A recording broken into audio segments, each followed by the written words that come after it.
Okay, YouTube, are you happy? We can always hope you are.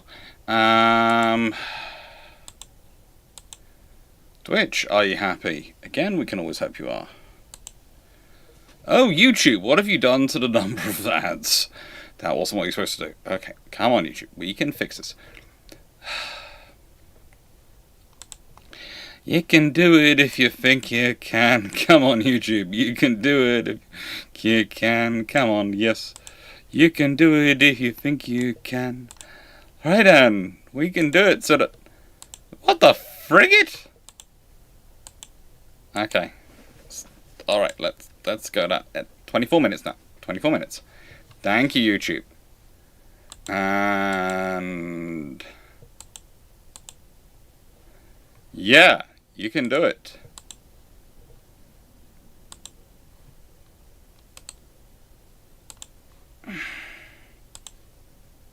YouTube. Yes, you're working. Yes. You're working.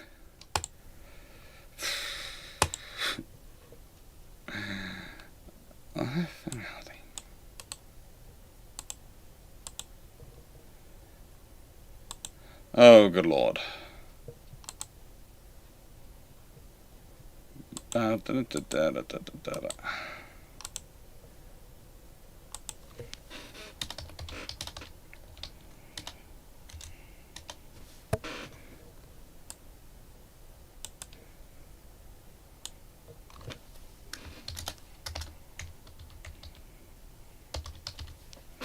Right.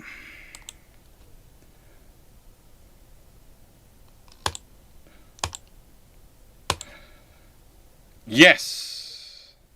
That is working. That is working.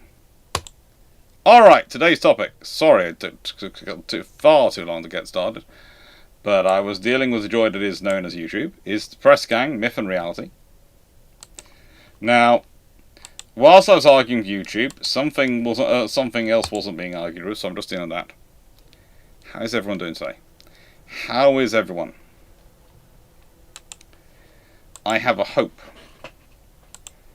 I have a hope. I also have a fear. But there is a theory. There is a theory that something is about to work. Hello, everyone.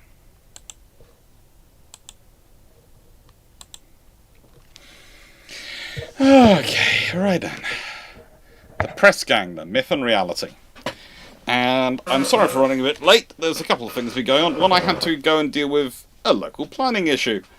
Yes, someone wants to build some houses in the fields behind me. And I'm honestly not sure how they're going to do it, because I've seen the access track they want to turn into what they call a multi-server, what's it, shared services entrance, is their planning speak. And I'm hoping, I don't think it's going to be wide enough, and I just see it causing non-stop problems for everyone. But leave that to one side. How long until I'm on the local planning committee? I am not running for council. I am having a nice peaceful life. I have managed to avoid things like that. It's been useful.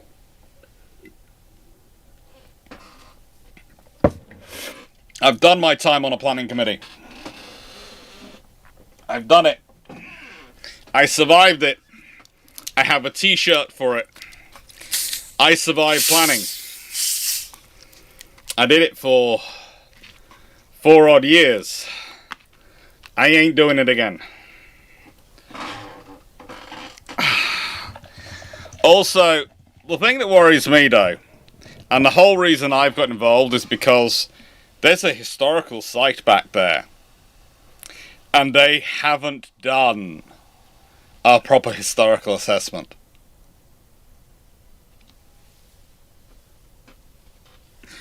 So, the historian has twigged up and has gone, right then, your natural and ecological study, that's bare minimum. It's legal, it's justifiable as enough, but it's Yeah. No. And... No. No.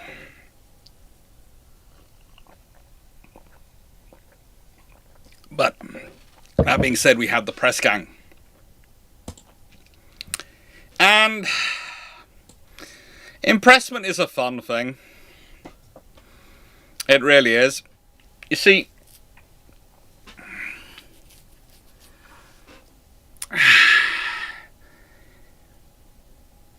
it's one of those areas of history which gets a lot written about it.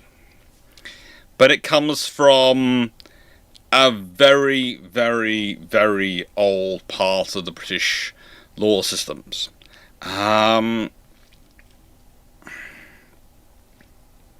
You have to remember this. The number of personnel you need in peacetime for your naval and maritime fleets versus the number of personnel you need in wartime is dramatically different. Okay? In peacetime, wartime, numbers change. Dramatically. And the problem is you are both recruiting from the same pool at that time.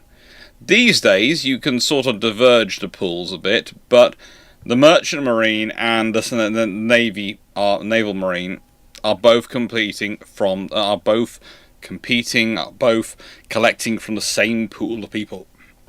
Pardon me.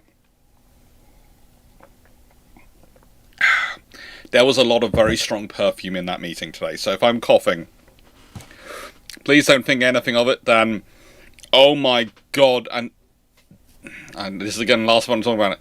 Seriously, the people from the developing company, oh, so much aftershave. I mean, literally. Okay, there were floral scents all around me from the ladies, because they decided to have the meeting at 4 o'clock, so you can imagine the generation who were actually able to make it at 4 o'clock in the afternoon. There was a lot of smell of very strong lavender smell going on, but it was dwarfed by the sheer quantity of both cologne and body spray, and I'm fairly certain also, I think they had Lynx in terms of deodorant. I think they had, I think it might have been Axe body spray and cologne on as well at the same time. And it was just overpowering. It was, I can't actually talk to you because the smell is so strong. It was just, and I was going, oh, good God. Thank you, Jack Ray. It was fun. It was fun. But no, so the press gang starts off in the feudal period, and the whole problem is that you are recruiting from the same pool of people to try and deal with the growing demands. And it's why even after the 17th century, even after the point at which you start to get in and you start to deal with the realities that, people really don't like to be recruited, and they start to try and, especially after the Civil War, the War of the Three Kingdoms, they try and move from impressing soldiers to recruiting soldiers. However, there is a small problem with this, because realistically, the Navy didn't want to impress everyone. Believe it or not, impressing a landsman was no help at all.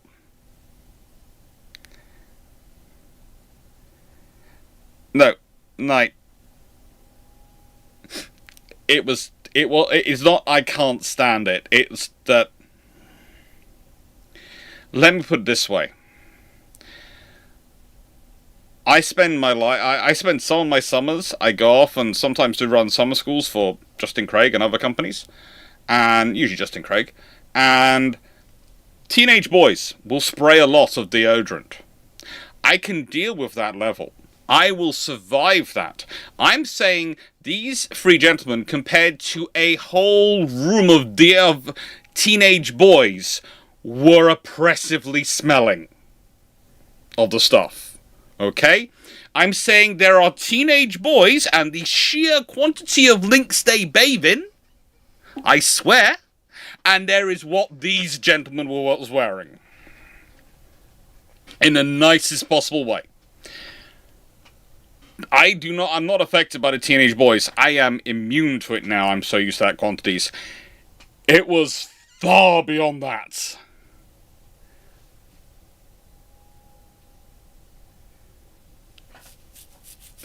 Robert, you were never. Nicest way. I went through UK schooling in the 1990s. Trust me, we had the whole links advertising. The links was so good it would get you a girlfriend thing. And trust me, no, no. Yes, I am. Thank you, Jack Ray. So yeah, the first myth of the press gang is that they want everyone. They really don't. They don't want landsmen. They don't want... They really want the best sailors. They really want the foretop men. They want to try and recruit them. And that is the problem. That is what they're trying to get hold of. Now, the thing is, I would say also the press is often about dealing with the effects of sudden shortages of crews. Okay, in the early 18th century, i.e., up to about the 1750s, you're dealing with scurvy. You're dealing with potentially about 50% or more of sailors could be lost due to illness. It depends on the ship, though. It really does. One of those interesting things is that when they're solving the problems of scurvy with vegetables, etc., there are quite a lot of officers who already are running ships which are losing less people than the average ship. And basically they're copying best practices from them.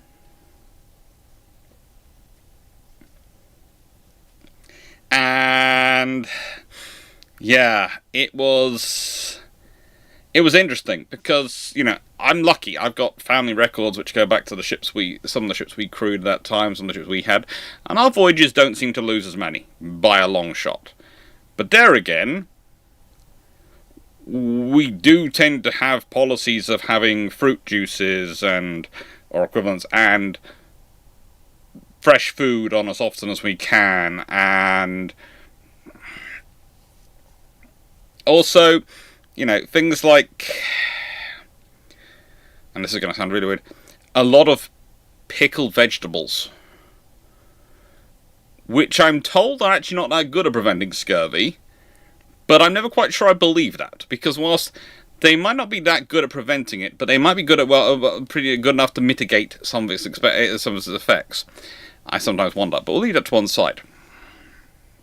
Now, the thing was, also, when war happened, usually it happened quite quickly. And you have to mobilise fleets. So that's a good reason to use the press to rapidly increase people. But again, the reason you need to do that was because in peacetime, merchant ships offer higher pay. But in wartime, they often don't need to resort to press because there's other ways they're incentivising people joining. Pretty much, what they're after is the sailors who can form instant crews. They're after personnel they can take aboard and they don't need to train. Or at least, rather, they don't need to train them in how to be a sailor. They need to train them how to work as part of a new team. But they don't need to train them, how to be a sailor. And that is the issue. That is the issue. So, they don't want everyone. How do they... No. And I know I'm labouring this point, but I want it to be fully understood.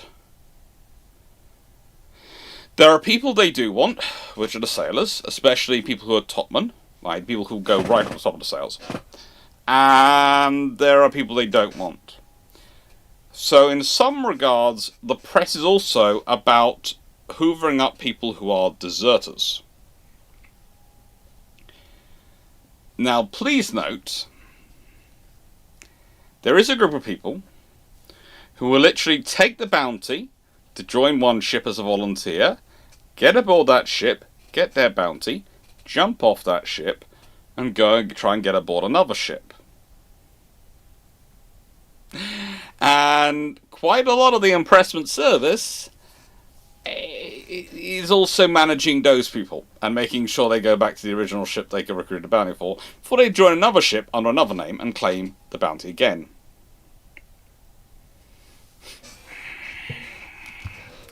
And believe it or not, there is actually a hub, which I think is closed down now, but it used to be called the Bountiful. And it was literally set up by someone who managed to get so many bounties in a month for joining Royal Navy ships that he was able to buy the pub. That was the old story of why it was also called the Bountiful. I have no idea if this is true, because you try and verify it, and I think the pub is now closed down, but it was something I was told by the publican who used to run the pub, who was actually a direct descendant of the person who originally procured the pub. So they were telling that story about their many greats grandparent. So maybe it's true. Maybe it's not true. Maybe it will, I don't think the idea that it was about 20 ships in a month. I doubt they managed to dock on, get aboard, and get off 20 ships in a month. I really don't think they managed to do that well. But I could see you doing maybe 10.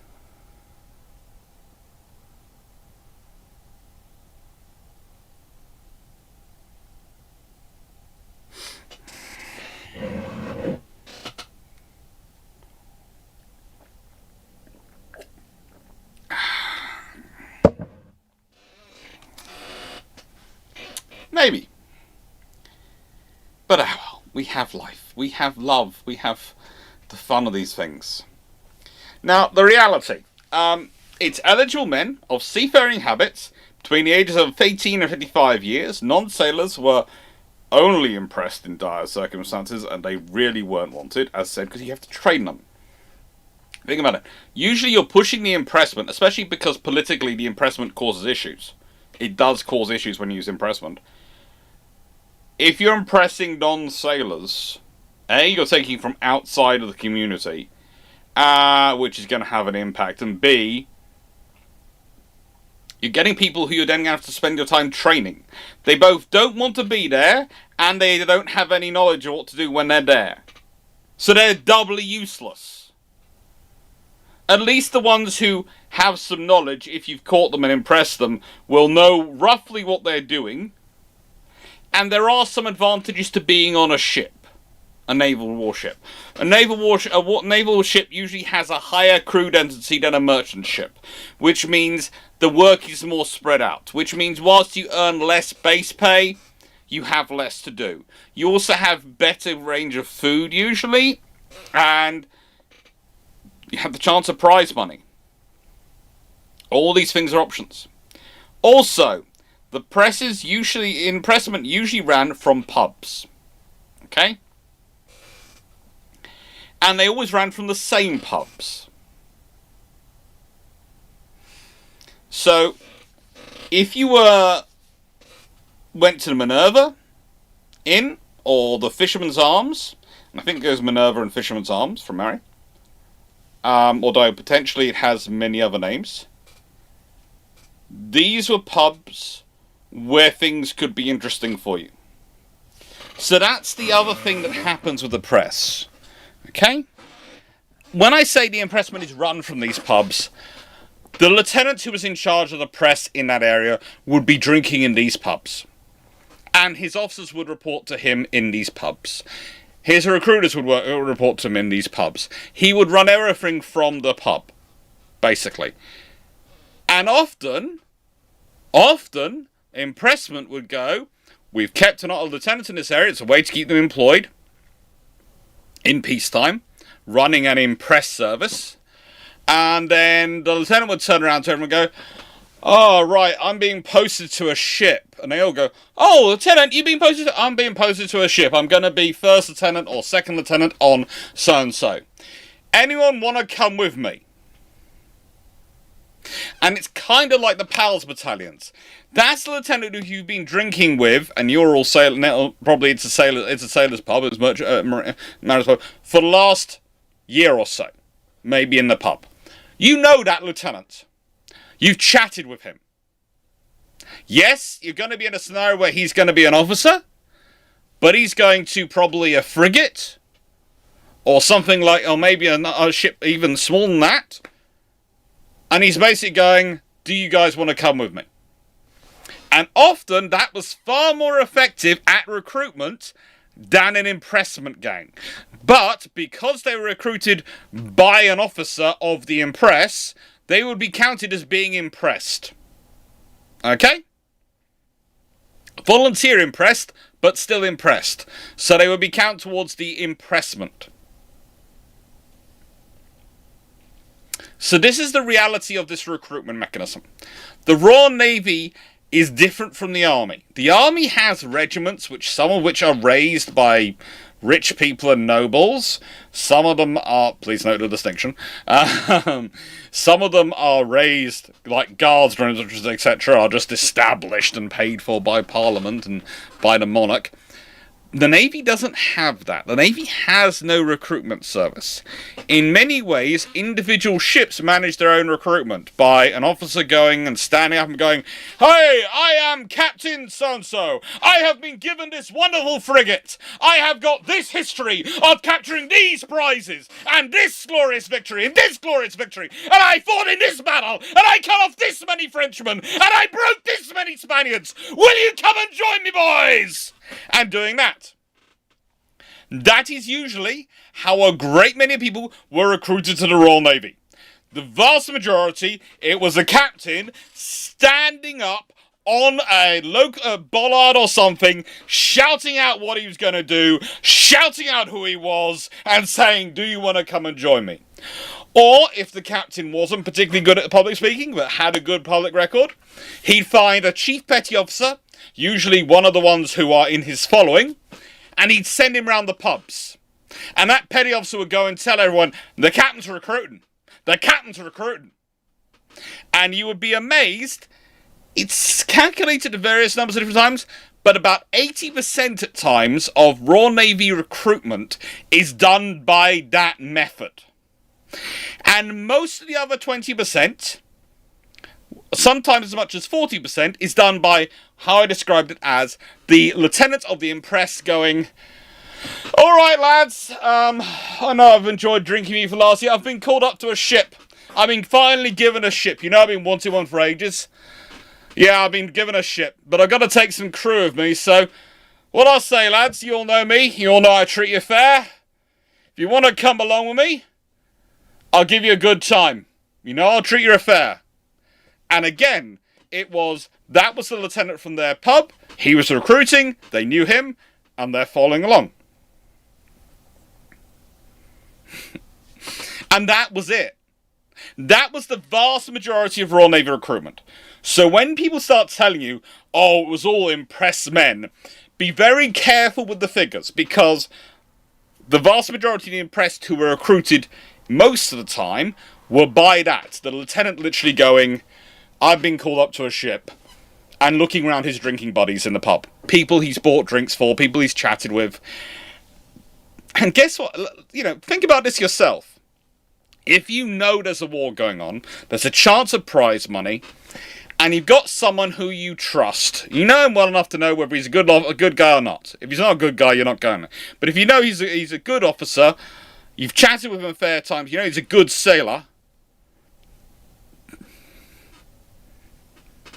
you know, there's an inclination. You can go get prize money. You can go and serve with this guy.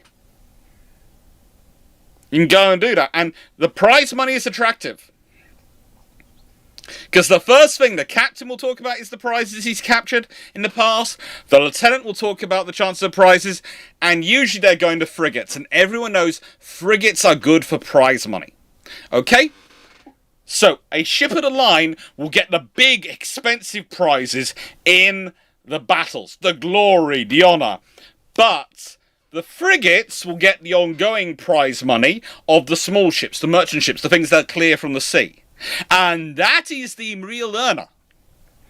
If you are a smart sailor, and you know, and listen to the lieutenant, you know he's going to a frigate, and you know that he's going to a frigate which is going to be probably in this area, in the channel, let's say, or something like that. That means probably ongoing prize money, and that means you're going to recruit it. So you can go with a guy you know. So you know the officers you're going to serve under. You're going to go with a group of your friends anyway. And here's the thing. The old lieutenant, when he's going in, is going to go, oh yeah, these guys, I know them. That one's a good carpenter. Do you want to join the carpentry team? That one, oh, he's a good boatman. Do you want to be my yeoman? Yeah. And usually, also, there might be a couple of young minor gentry who will turn to us and go, do you want to take our third son or second son with you? Because, you know, if they've got the first son might go off into the army or might be trained to do the local job, but the second son or the third son, they might be sent off to the navy or the clergy. Do you want to take them with you? And the lieutenant will usually go, are they smart? Because you have to remember the patronage system, which is often forgotten about it. It's the patronage system only works as it does for Britain because there is very real consequences if as a patron you bring in an idiot. If you bring in someone capable, you look good and get promoted because of it, because you must be good because you brought in good people. You bring in a dullard, you can presume to be a dullard, and you aren't getting anywhere.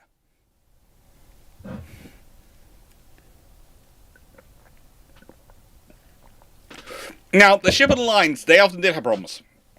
But how the ships of the line did the recruitment was quite clever, okay?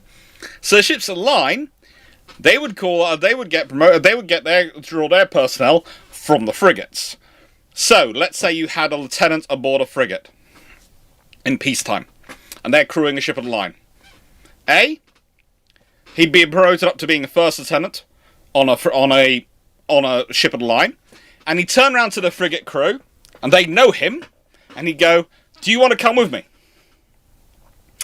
And that's the thing, because usually he'd be taking some officers, so half the officers would come with the first lieutenant from the frigate, along with a whole load of crew, which would help form the nucleus. The captain of the ship of the line would have his own following, because he would probably also come from a scenario of recruiting people, telling people like that. And so they bring those two followings together, and that's how they crew a ship of the line. So when you're looking at these people, just remember the first lieutenants and the captains are incredibly important to recruitment. They are the name badges. They are, in a nice way, people like Beatty. Okay, Admiral Beatty, you know I find him really annoying, but he's shameless self-promotionless. He would fit very well going back into the Napoleonic era because he'll be very good at recruiting his crews.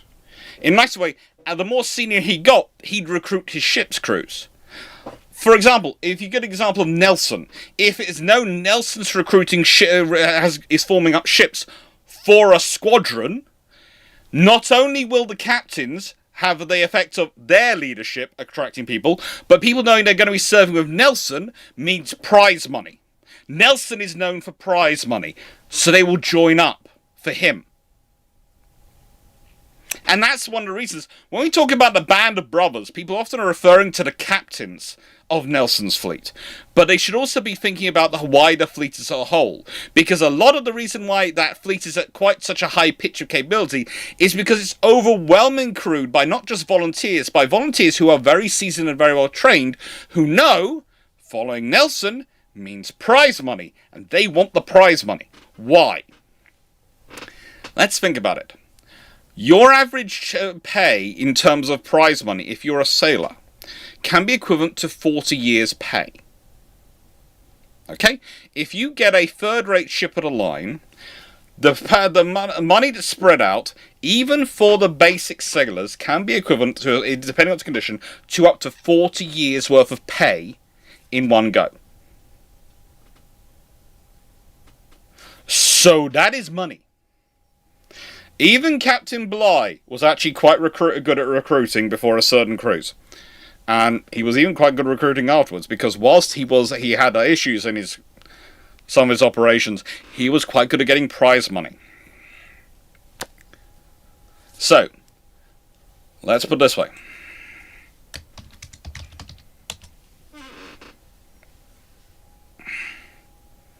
I'll see if the bot is working.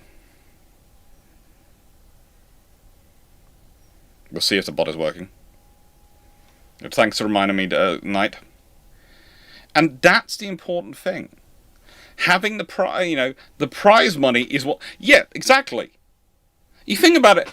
If you come from a poor background, let's say you've grown up as an orphan, or you've come up from a family, mining family in Cornwall is a good example. Look at the mines around me. Mining is a hard life. Mining is a very, very hard life. You've gone to sea. If you get and take some prizes and get to manage to save your money, you've got basically the equivalent of almost of winning the lottery. Coming home, being able to set yourself up. And that is one of the things. I wonder why after the Naval Wars there's so much money in Britain. There's a huge amount of money because also, how is the Royal Navy able to pay for that prize money? Don't want to guess. It's because they're selling the merchant ships that they're capturing, or ransoming them back basically to insurance firms. They're quite happy to do that, and you have to remember at many points in the Napoleonic Wars, the sheer number of merchant ships being taken in are actually constituting an income stream that is greater for the Royal Navy than their government funding. Admittedly, they never seem to tell the government this, but the sums don't add up otherwise. Because otherwise, there's no way they could have afforded to be building the ships they're building, crewing the ships they're crewing, paying out all the prize money they're paying, and building the Admiralty buildings at the same time. The sums don't add up unless they are making a lot of money. Even with the bonds they're issuing.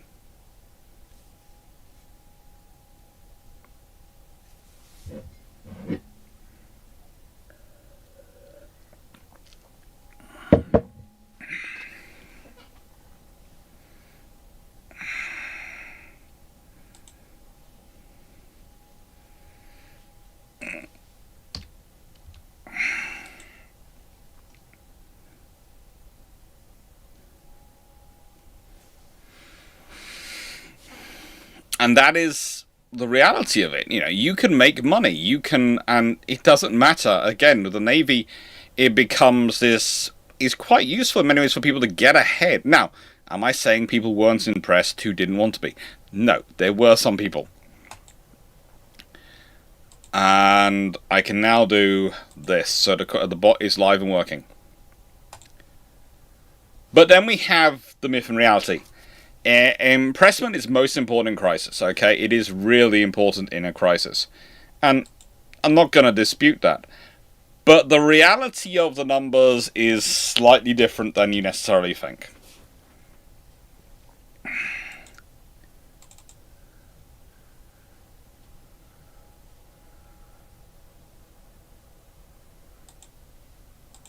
Because when we start to look at numbers, in peacetime, there are 1736 to 38. There are 50,000 in terms of combined Royal Navy and merchant sailors. 50,000. But in the War of Jenkins' Ear, that goes up to 76,000 combined. Merchant sailors drop by roughly 5,000. Privateers go up by 2,600. And the Royal Navy jumps in colossally. Absolutely colossally. Because the Royal Navy goes up by roughly 29,000.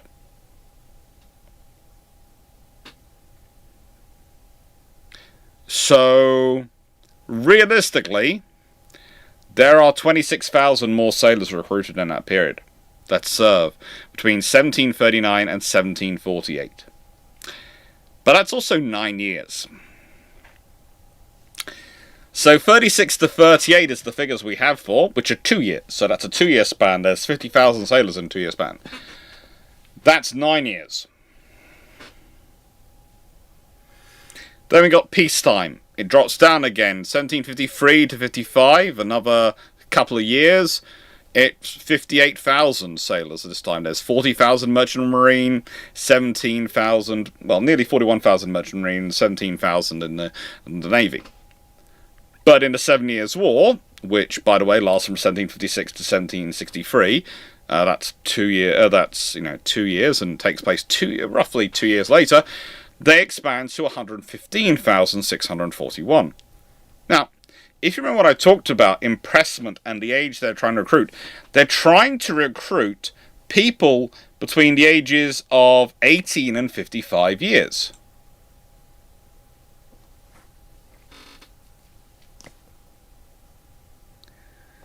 Now, War of Jenkins Ear is a fun one. I have done a video about it. It is an absolute... It's a really weird war. But it is a war. It's kind of like the Emu War. It happened. It's a weird one, but it happened. And the thing is, you sort of go, it's a massive increase, Alex. 115,000 is a massive increase over 58,000. It becomes slightly different when you're including over 76,000. Because if you think about it, these people didn't disappear. A lot of these people were around in then. And again, that forms a baseline point. A lot of these people turning up again. And a lot of people are trained from new, but a lot of people are being recruited based on prize money. And then you have peace from 1773 to 1775. So you have 2 years of peace, and it drops down to 70,000. And then it goes up to 116,000 in the American Revolutionary War. Again, and that's an 8-year period. So you got, what? 9-year period, 7-year period, you've got 9-year period, 7-year period, 8-year period. So in this period of 1736 to 1783, you have got, what? 9 plus 7 is 16, 24 years of war, and 36 to 83, 1736 to 83, let's see, let's add that up. Ooh, that is what? 44, 47. So you've got... That doesn't make sense. 39 to 48 is 9 years. 56 to 63 is 7 years. And 75 to 83 is 8 years. So yeah, that does it equal 24 years. And...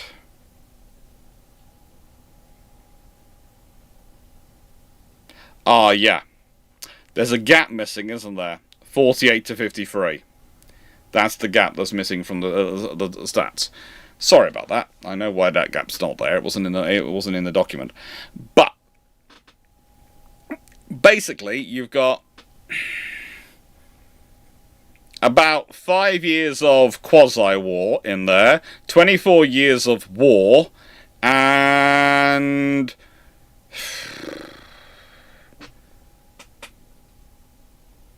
technically at peace for 6 years. This is a heavily militarized society, okay? These are all running up to the Revolutionary Wars and later on Napoleonic Wars. These are a heavily militarized society going on, a heavily navalized society. You are recruiting from this pool. And yes, impressment is an explanation for some of the increases.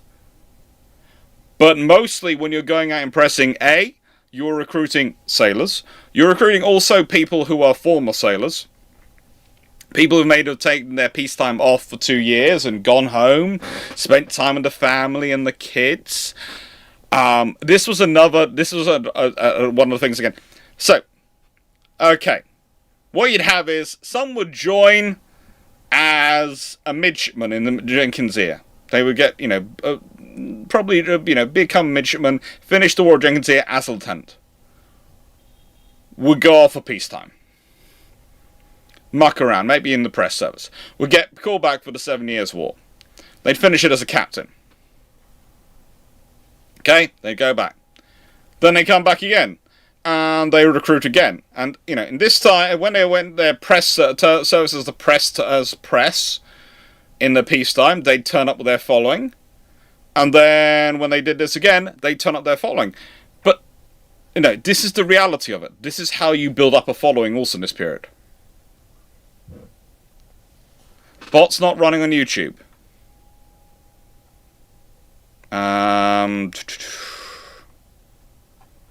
Let me have a check to see.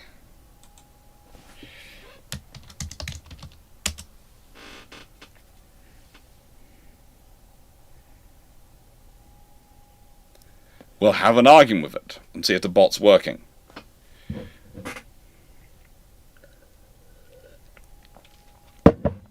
Because it says it's working.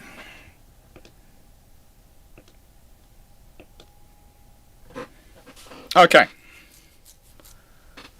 I've only got Lyons' question from Twitch so far, so we'll see if bot starts responding to YouTube.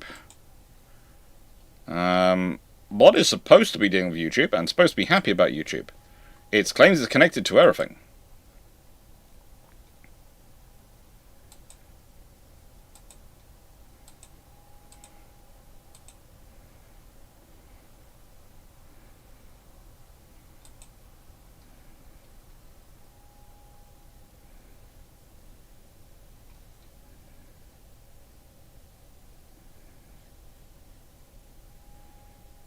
For some reason, YouTube, helpfully,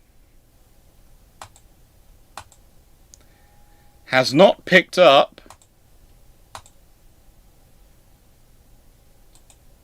this broadcast on the bot.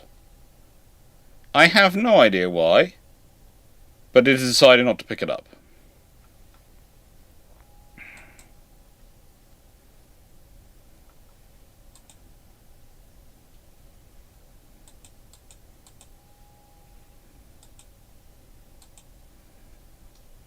So, I apologise. Thank you, Paul, if you can do the transfer across. Ay, caramba. But no, it's the reality of this. They are recruiting. Now, again, pressment is happening. It is happening. But it is also something that becomes kind of like the galley slave, especially in the earlier, in the kinds of the Roman Navy, etc., is something which has become a trope, which has been pushed back, especially by a lot of the stuff you see in Hollywood, etc., and movies, because it's a cool storyline to add in. Impressment is one of those things which has been added in and is occasionally overplayed. It does happen. There are times of crisis in these wars where the Navy is desperately short. If you consider, when I talk about a fleet being manned, you know, I've talked about how there's Nelson's fleet between the combined fleets. Then there is the Western Squadron. Then there's the Channel Squadron, the North Sea Squadron, and there's a fleet being formed up at Chatham. Guess what? The Impress service is going nuts at that point to provide the personnel for Chatham to form up that extra fleet. That is really going around. That is using the full range of systems to try and make everything work. And there is going to be, and one of the things I find is people talk about level of force used by the Impress service, okay? Again, think about it this way. There are occasionally officers, etc., who decide to use force. There are. Not saying they're not. No, breaking things up, smashing people. But those are usually the ones who are talked about because they're rare. Why? Think about it. If you use it force, and if you, let's say, you break the fingers on a sailor's hand, how useful is that sailor going to be to you when he's aboard ship? If his fingers are broken, how much use is he going to be? Or his arm's broken, or his leg's broken. Or you've given him concussion and he dies from a head injury. How useful is he going to be to you? The Impress service is not about killing people, it's about getting them into service and being able to use them at sea. Using force is an issue. They prefer to use the threat of force than the reality of it, if they need to. But they prefer to do recruitment. Now, as said, that recruitment can take it takes levels. So it's, okay, we are recruiting for the service because the lieutenant's going or the captain's going and they're standing recruiting 10 people. The press and service can also do the thing of, we've got a national emergency. We've sealed this pub. Everyone in here who is a sailor, we're going to be recruiting you. It's a national emergency. And that's a scenario they will use. But again, think about it from this perspective. Who are the personnel they have to do that in the impressment service? They are sailors. They are other people hired by the Royal Navy to do it. They are sometimes Marines. They are people who are part of who are working in the press. They're called a press gang occasionally, but they are usually personnel following an officer. Now, here's the other dirty little secret the Royal Navy sometimes uses. Sometimes the press gangs recruit the people. They go and gather them up. They come up and they still board the ship with them.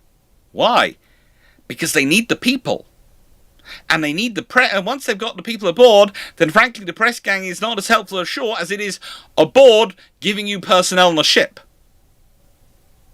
So here's another reason the press gang don't want to be too freaking violent towards you and be too pushing and pulling people in. Because you're going to be shipmates. And accidents can frigging happen.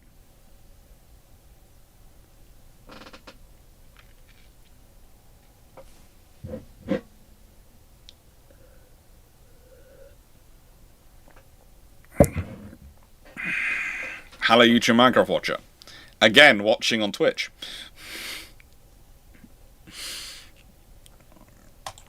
Alright.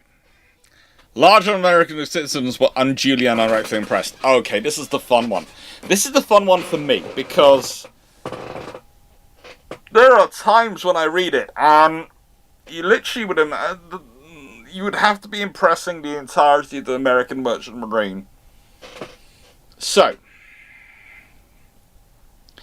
and I tend to give this example because there are some good examples from the impressment service, and especially in terms of the War of 1812, and there are even more coming up on this one. But the idea is that the British would go and impress a lot of American citizens. There are two problems. One, at this point, naturalized citizenship is not something which is recognized in international law, really. America recognizes it. No one else really does. Two, the British and the American accents at this point were incredibly close. And there were people on both sides who sounded closer to the other than their own. And three, where the verification databases or the official documentation or anything which is really going to work. And this is the problem. There are a lot of American citizens who are A, iffy on their citizenship, and B, iffy on a few other things. Now, I would say there are some myths coming out which are fun on this one, but, you know, it is the myth of that they would turn up and they would impress you. They would take a lot of people, and they would take a lot of Americans on them. It's a complicated picture. And that's when we start to look at the reality. Oh yeah, the US attitude to impressment is going to be fun, because in a second I'm going to be talking about one of the examples of impressment, and literally there is a scenario where... And the scenario I'm going to talk about involves a British ship takes off what are possibly British sailors from an American ship, but might have been naturalized American citizens, might not have been, it's debatable. And the American captain goes nuts and runs down a British merchant ship and then takes off sailors from that ship at force to make his crew whole.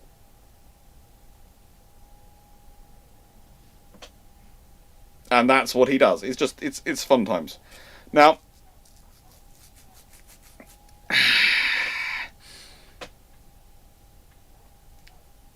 there is a good link here, and hopefully I've got the link below to you for you to do. If I haven't, I will add it below quickly on YouTube. I cannot add it below on Twitch in a moment. But basically, it starts off with this example. On night of November 12th, 1811, the 36-gun frigate HMS Havana lay anchored at Spithead, a shell strait near the harbours of Portsmouth and Gosport in Hampshire, England. Spithead served as one of the principal bases of the Royal Navy along the English Channel. Now, Havana, as a member of the Channel Fleet, regularly patrolled the area, watching for French vessels from Brest or Le Havre attempting to infiltrate coastal waters. In darkness, the deck watch suddenly heard splashing sounds and spotted a figure in the water, swimming frantically towards them. Dropping a longboat from the gunwales, crewmen pulled aboard what they initially thought was an American deserter from the nearby frigate US Constitution, which had recently put into Spithead for a courtesy call, or to take on supplies. Instead, the drenched man identified himself as an Irish seaman, Charles Davis. He claimed to have escaped from forced servitude in the US Navy. Davis subsequently recounted his ordeal to Captain Robert Hall of the HMS Royal William, who communicated the incident to Admiral Sir Roger Curtis, Commander-in-Chief of Naval Station at Portsmouth. In his report, Hall reiterated the pivotal assertion that Davis was never was in America before. He has been detained by the commanding officer of the Constitution. It appeared to be a clear case of foreign impressment. However, there is little evidence to suggest anything further came of the incident in diplomatic circles, even though procedures were in place at the time to lodge a formal complaint with the United States government. After all, since 1796 at that point, an American agent had been stationed in London to investigate impressment issues and secure the release of American victims. But for the fact that a copy of Hall's report eventually found its way into the General Records of the US State Department, along with a few other documents of impressed seamen of British origin, the idea of Charles Davis might have faded into history. Yeah. So, here's the dirty little secret about a bit of impressment. There's a little bit going on by everyone when they are short of sailors in wartime, or they are short of sailors and they think those people are ours, and they don't have the time or the reputation to do it. The Americans are just as likely to do it as the Brits to an extent in that right. The Brits slightly less likely to do it because the Brits, every time they do it heavily, they get into trouble in Parliament. And as said, an impressed man is basically a conscript. And as we've always heard, a volunteer is worth about 2 or 3 conscripts because they volunteered to be there. They therefore, to an extent, want to be there, or rather don't feel like they're there under sufferance. So they're easier to deal with, they're easier to command, they're easier to give orders to. Now, just going to make sure this link is below on the YouTube stuff. Because if it isn't, that's annoying. There you go. There's the link to the article.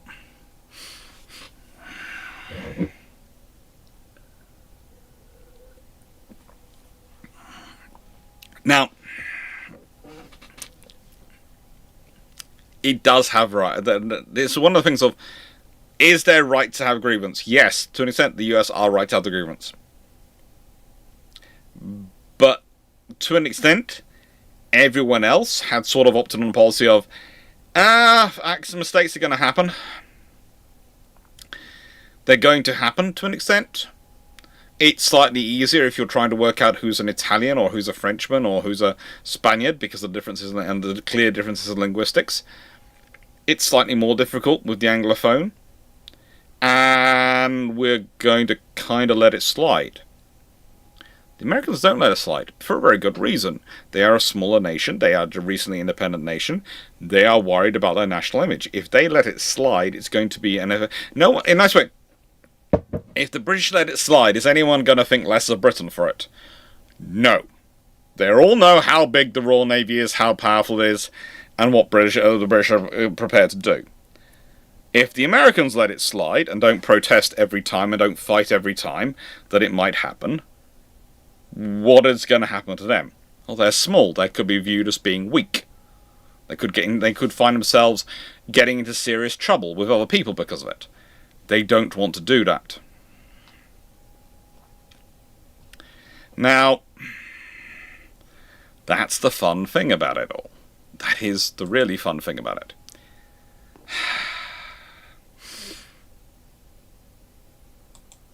And the other thing I would say in this scenario is that Commodore Hull, who we're going to next, is another good example. He is the example of the gentleman who, as captain, decided to go and do a massive impressment.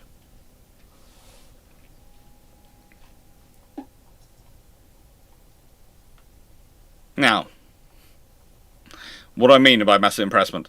I mean, he literally had, when he was a merchant captain, he had some crew. He was brought up by a warship, and they found on his American ship there were some British sailors. They were short sailors. They took them off, and this annoyed him. I would agree, it annoys him. It's sensible to annoy him. But it's the way of it's the scenario at that time. They were at war, and they were far from home where they could do the normal recruitment. But there's an American ship going by, and the odds are you're going to find some British sailors on an American ship, because the British merchant marine is far larger in terms of number of personnel than the American merchant marine, and they speak the same language, and they pay well, so therefore you're likely to find some British sailors aboard. It's nasty, but it's true. And the thing is,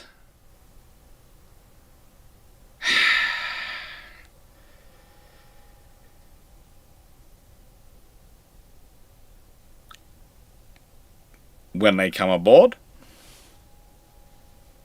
they look at him and they go, right then, sorry, we want those men, and they take them. Now,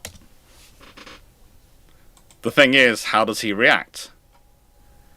Well, he reacts by going off, finding a British merchant ship, which is smaller, and basically privateering it, or pirating it, to take some crew off it. That's what he does.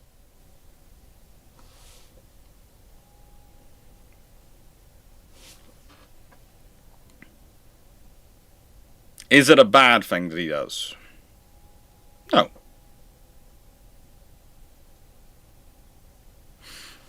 Honestly,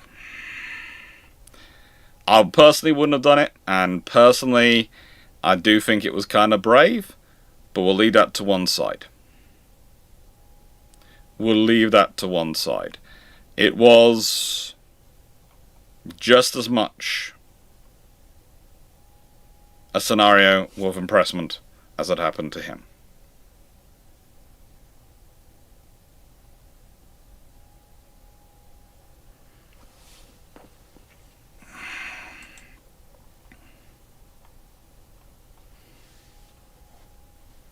Now, I would say on the other side of it, you've got a good example is Captain John Quillam for the Royal Navy. I don't think I have a slide coming up on Quillam. I do, actually. I have a slide coming up on him, so I'm going to leave that one. But you got coming up, you know, there's a good example of a good captain coming up, who was actually technically an impressed man. But when I say technically impressed, he was one of the lieutenant's recruits, if you know what I mean. What I was already discussed. And that made things a bit different. But we're now going to go to the Q&A.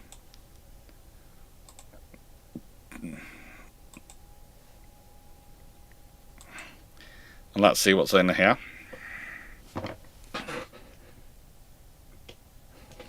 Okay. How realistic is Master and Commander? A book series. Okay. It's a book series. It does it as well as it can do, but it is to an extent also played up a bit for the drama. And naturally, that's what they're selling. They're selling a storyline, and a story has to have some action in there.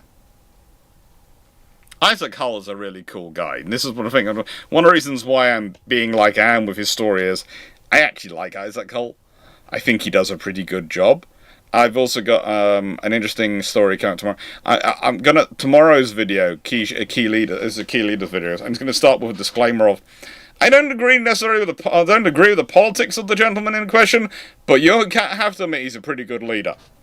So we're going to see what happens on that one.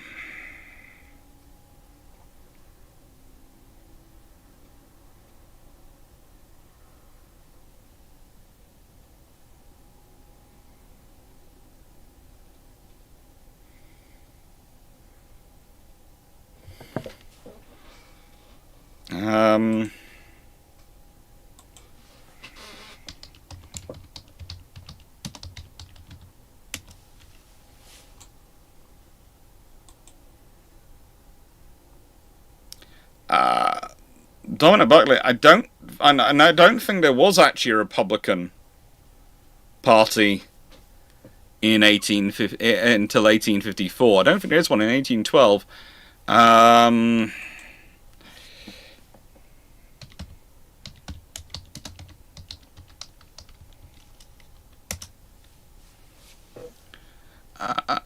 Yeah, the Congress in the United States was between the Democrat-Republican Party, sometimes known a bit as Republicans, and the Federalists. But the DR is not really the modern Republicans. They are an even weirder group. The reason I'm saying that is because, yeah, you have to be. The Democratic Republicans are really, really. How do I put this politely? They are special people. They are truly special.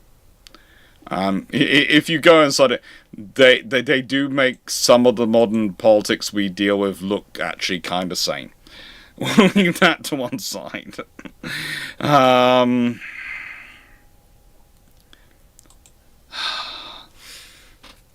It's like we always think that we've got the worst generation of politicians. No, it's like if you want real fun in British politics, you go and look at the politicians and the British politics around the time and the period of the Act of Union, and you just go, oh, my lord, you're all fun. You're all so much fun. So anyway, how do you think men would join a local pub and otherwise about how brutal press gang was to get them to join?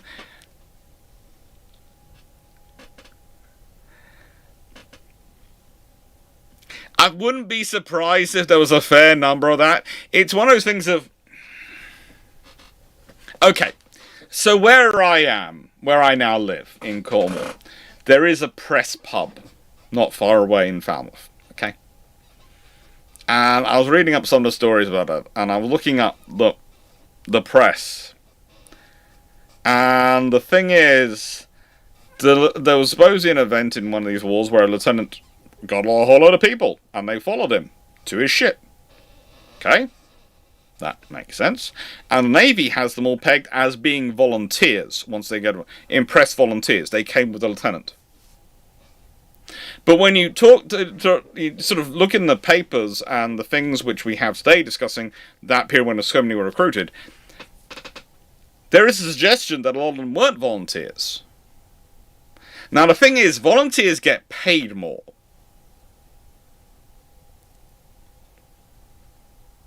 And I was sort of going, okay, how do I marry these two up? And honestly, I would say probably in the telling of it, there might have been a little bit of scuffle, but it seems to have actually been between a recruiting party for a local lord who was trying to recruit for the regiment he was raising, and the press party. Not actually between the press and people they were trying to recruit. Because the press party seemed to be more actively successful recruiting than the army recruitment. So there is a story about there being a fight. There was probably a fight. But a fight doesn't appear to involve... It appears to involve quite a lot of people who actually ended up going with the naval service. Actually fighting off the army recruiters, who were not supposed to use impressment, but use all sorts of other methods instead.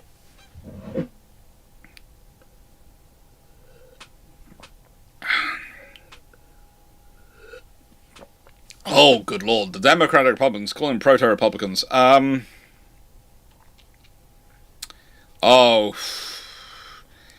In some extents they are, but it's kind of a case of they're also part of them who are part of the modern Democrats. There are also some people, in a nice way, there are people there who who are dividing by modern political ideologies. You would literally have the full range of capitalist to communist in terms of economic policy, and you would have all sorts of, from authoritarian to libertarian in terms of political policy. I mean, the Democratic Republicans are an absolute original umbrella party where they almost stand for nothing because they accept everything. They are so confused. And it is amazing they actually ever come up with any legislative position which is actually coherent across the group. But it only seems to take place due to a massive amount of bribery and corruption. A truly tremendous amount of bribery and corruption. It is almost beautiful to see.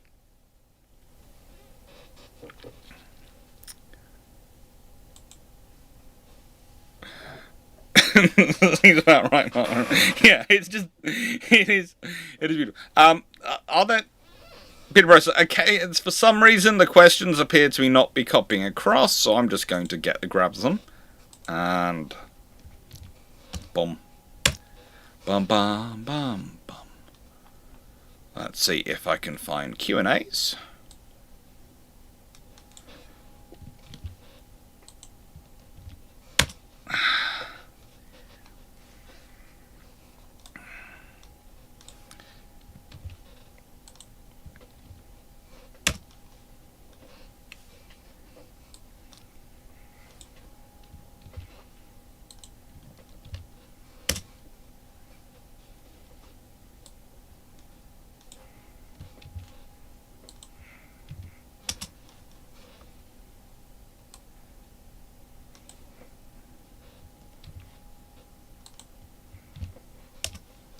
I'm trying to derive the questions from YouTube because answer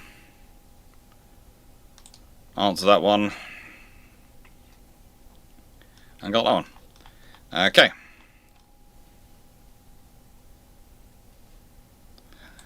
Dominic Buckley, the only reason the DR ever got anything done was US virtually a one-party state for 20 years after 1840. Yeah. Yeah, it was. And that is completely agreed, Dominic. I completely agreed. But they are an absolutely beautiful group to look at. They are beautiful. But just remember, arguably, two largest wings of those parties, of that party, are the founders of the modern American political system. And you could argue, therefore, potentially, that literally America's continued to be a one-party state. It's just the wings of that party.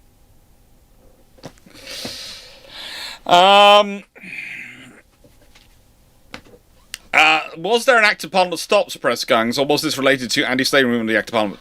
Yes and no. Basically, slave gangs and the press gang scenario and the impressment system was... Okay. So, at a certain point, it stops being necessary. And that's the reality of it. At a certain point, you need enough technical experience. You can no longer have the Navy shrink down as much as it was. So you think about it, when Napoleon surrenders in 1814, you no longer need impressment. And because by the time you've got to the Crimean War, you're looking at increased professionalization of the Navy, so you no longer have the idea of we hire people for wartime and then get rid of them in peacetime. And that was what the impressment did, was dealing with a lot of the recruitment at the initial stages of war and doing all those things. And as I said, a lot of it was not as forcible as it was supposed to be, or is portrayed as being. You can't do that. So basically, by the time you've got through the middle of the 19th century, naval service has become so technical, so much more professionalized. You have people on multi-year engagements and they move from ship to ship and they have a professional career. Once you've got to the level of industrialized ships where they are steam-powered, etc., You are talking highly trained personnel who do not want leaving, disappearing off, and then coming back again.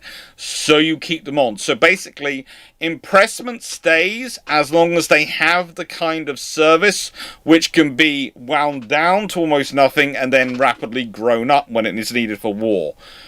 When they actually need to maintain a service in wartime, in peace, that's when you get the long-term service and the establishment of reserves to fill the credits. So basically they move from an impressment system to a reserve-based system, where people are kept to a level of training. Okay?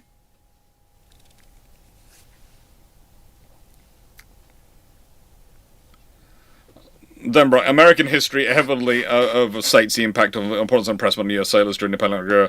There's just not good evidence supporting it other than the U.S. Navy.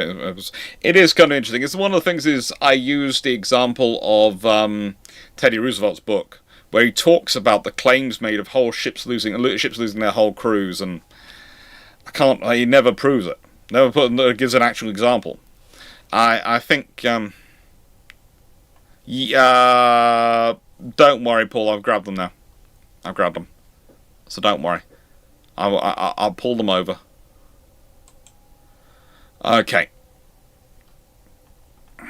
So I answered that one. At what point would French, Spanish, Dutch actually be filled out of service? No, they often served. Again, one of the fun things is when you consider the fleet which Nelson's leading at Trafalgar is a good example. There are Frenchmen, Dutchmen, all sorts of people aboard those ships. That's perfectly normal. The Royal Navy's really not worried about that sort of thing. They are more worried about whether people are going to be loyal to them and loyal to the ship they're on. And often they are. They recruited them.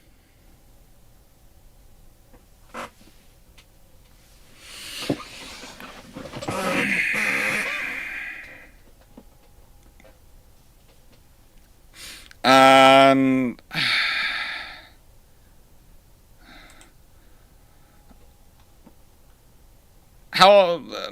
okay, and Peter Presser, how often do you think men would join a local and tell their wives? I've answered that one. What's the get them? Yeah, there's also the fact that if you think about it, when you're talking about it when you're older, and you're passing on to your kids, and you're going, oh yeah, I joined up. What sounds better, that you joined up mildly drunk and joining your friendly lieutenants to go off to war? Or, yeah, I was caught by the impressment service, but I went to the fort bravely. Which sounds slightly better to the kids and the grandkids? That you made a slightly pissed decision, or you made a slightly forced decision for your nation and a nation? Especially in the pre-nationalism era, where you hadn't yet really had that reach a sort of peak. And again, nationalism as a thing, as an ideology and a concept, people had national pride before it existed, but it wasn't quite the same. Again, one of the things you have to remember is people are often more loyal to their region, their locality, than to a nation state as a whole. So you would often get... This is another thing which caused fun with the impressment service, by the way. Because you might get someone describing themselves as, oh, I'm from York. Not English or American, I'm from York. Well, the York's on both sides. Are you English? Are you American? I'm from York. If they said Yorkshire... Yeah, fine, we know who you are. York, that doesn't really help things. Especially as the reason some of those places in America ended up with the same names as the places in the UK is because they were settled by people who came from that place and still maintained that accent to an extent. By the way, if you want to know where the Cornish end up in America, just remember the Appalachians happened. And there is a reason why there is quite a lot of people in Appalachia, in the Appalachians part of America, who have Cornish ancestry. And actually, it's one of the areas in the world where Cornish as a language is thriving. So yeah, mining and Cornish. Basically, the old trick used to be, If you want hard rock mining, you've got Cornish, and that's basically, so wherever there's hard rock mining, you usually find Cornish populations have been imported. Because for many years they were the experts. And when you had soft rock mining going on, that was where the people from the north of England, usually the Yorkshire, etc., will be brought from. So you'll find these populations in Chile, in Argentina, all the way to, of Cornish people, or etc., or Yorkshiremen. And they would still have the ancestry.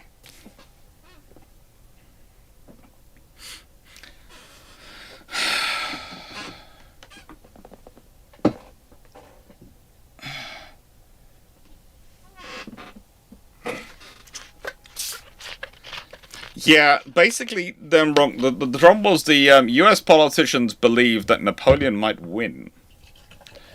And they basically made the same calculation as Mussolini. They made the fat boy, fun boy calculation. If they win without me, then they get to have the celebration feast and I don't get any chicken.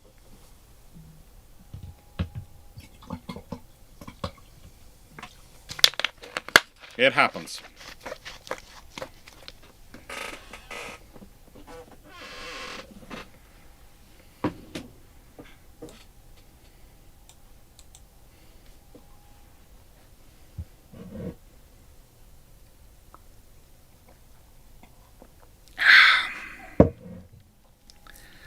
Tin miners ended up in Tasmania. Yes, where the Welsh miners get imported to. Okay, well, oh, if you want the Welsh, there are large sections of the Welsh community in Argentina. Again, the Welsh and the Cornish tend to be the two different groups. Welsh miners tend to be slightly earlier transplants. Geordies still do Durham, not Yorkshire coalfields. Yorkshire coalfields, as I said, I don't think the Yorkshire coalfields are still going, but when they were at the time, you have to remember again where the mining schools were. So the hard rock mining school for the UK was in Cornwall. It was Camborne. King Edward VII Mines. If you're ever down in Cornwall, go to King Edward VII Mines. It's a great museum, little museum to go around. It's a really fun museum. And there's all sorts of little mines which, you know, if you're down here and you wanted to wander around them, I'll take you to. Basically, the sort of thing. So that's one of the things I do with the shipwreck crew. When they come down here, I take them on a tour of mines, and I'm going to do a video tour of the various mines I visit at some point, so I can put it on the channel so people can go see them because they're all quite cool. And I like to take my car off and go and wander around and go to some mines and then video them, etc. And yeah.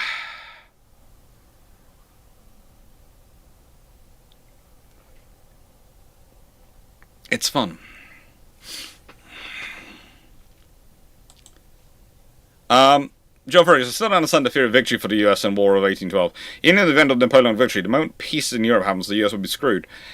Yes, but realistically, their theory is that they get treated as liberators in Canada, which they didn't, because the Canadians. This is what some of the Americans never understood. The Canadians didn't so much as like the British as dislike the Americans. That was always the weird thing. The Canadians can never understand it. The Americans can never understand it. That a lot of the people who went to Canada, especially from America after the War of Independence, were the people in America who were from the factions who hadn't gained from independence or hadn't supported independence because it would push their faction down. Because actually, a lot of the War of Independence is between two different factions for control of the colonies, and it's a lot of the internal politics, not the external politics of the British. It's a really fun thing when you get into it and you start going, oh, and those people end up in Canada, and then there's their descendants and them who are still fighting when the Americans invade. You sit there going, you thought you'd be treated as liberators by people who literally left America to get away from you? Yeah. It's fun.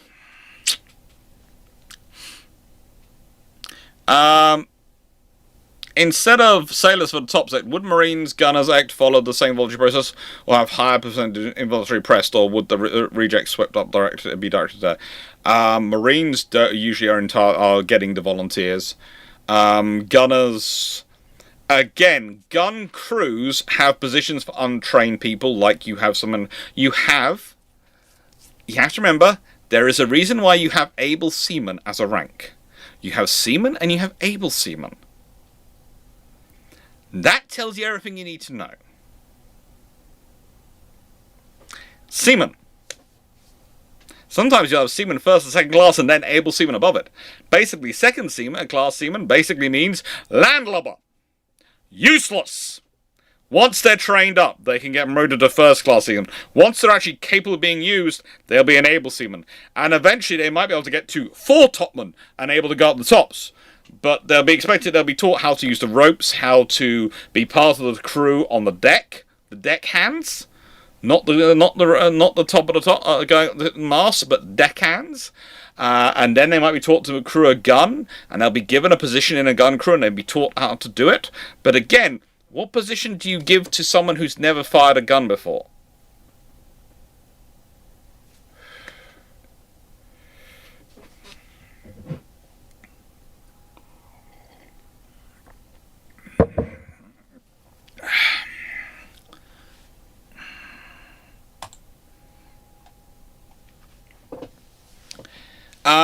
Will we ever see this to do? Will we? No, PDP processor. Will we ever see something like this come back again if things get desperate? Because World War III and all that sort of situation. It's called national service recruitment. That's what the British government do. It happened in World War One. It happens in World War Two. It's basically national service. It's conscription. It's got a modern variant. It's why I tell people if they think the war's coming, join reserves, because then they get to pick the branch they're in. On to that one. And I'm on to where the Welsh miners get to go. Poems. From the figures for impressment, what were the level for losses at war? Not really that high. Again, here's the thing. You can lose people in a big battle. But you'd be amazed at how often ships would shell each other for ages and not many people would actually die. Because they'd be firing at each other from long range and various things wouldn't hit, and also the injuries might prove non-fatal. But also, the ships are very hard to sink. And that's the thing, the ships tend to stay afloat. More problem on ongoing thing is imprisonment. And again, the British do like to take a lot of people in prison. But impressment... Basically, impressment comes at moments of crisis. It usually reaches its fever pitch. It's an on-running thing, but usually you can tell when it's coming. And again, if the news is bad, that's when things are important. That's also one of the reasons why the Royal Navy like to try and control the news coming back to Britain. They'd like to get the news to the government first. But often they would get the news to the Admiralty first. And if the news was really bad, kind of like Nelson's having to face off against a combined fleet, we're not sure what's going to happen, they're out. The Navy the news goes to the government, but at the same time letters are going out to the impressors going, we need to do a massive recruitment. This is how many people we need to bring in.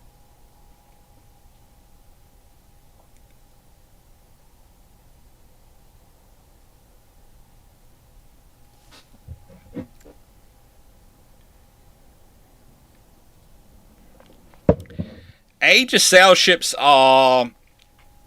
Again, it's the same two things which can sink them. Start putting a hole in them that lets too much water in, and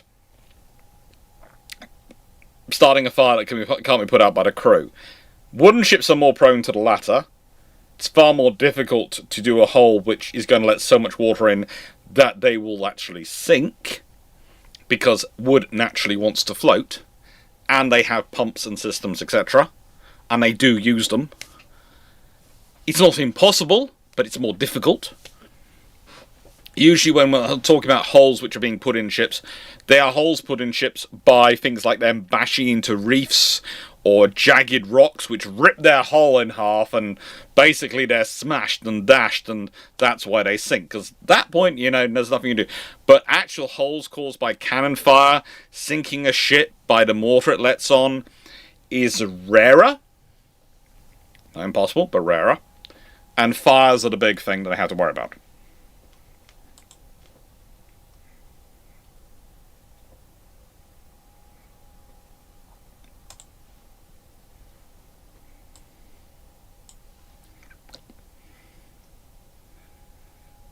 Let's try and keep out of modern politics a bit. Okay? We're talking about a contentious enough subject about bringing modern politics.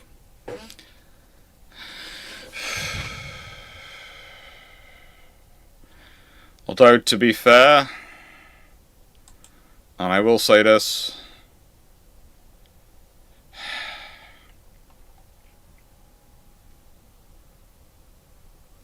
it is some fun history.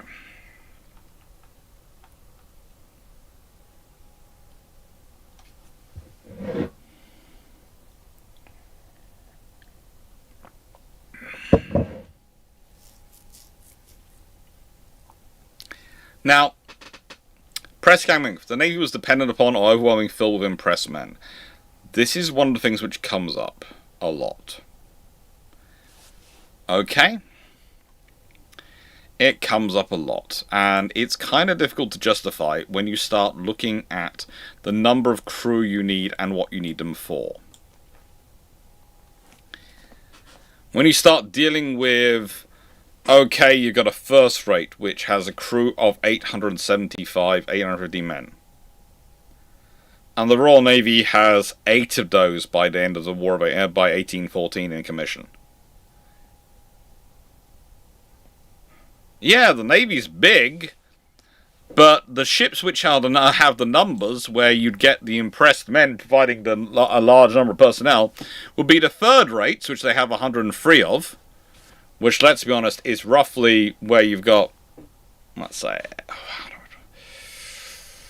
57,000? No. Yeah, 57,000. 57,000.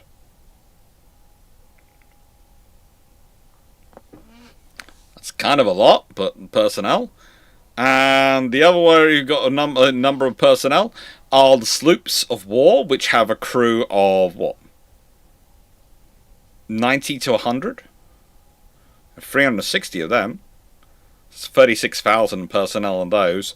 And the fifth rates, where you have roughly 250, and you have 134 of those. So, you know, what's that? Another 33,000. But you start looking at going, hang on, can I afford to have press men? Start thinking about it. If it's overwhelmingly impressed men that don't want to be there on my crew, they can mutiny. I need them to fight for me. I need them to follow my orders. I need them to serve and go into combat.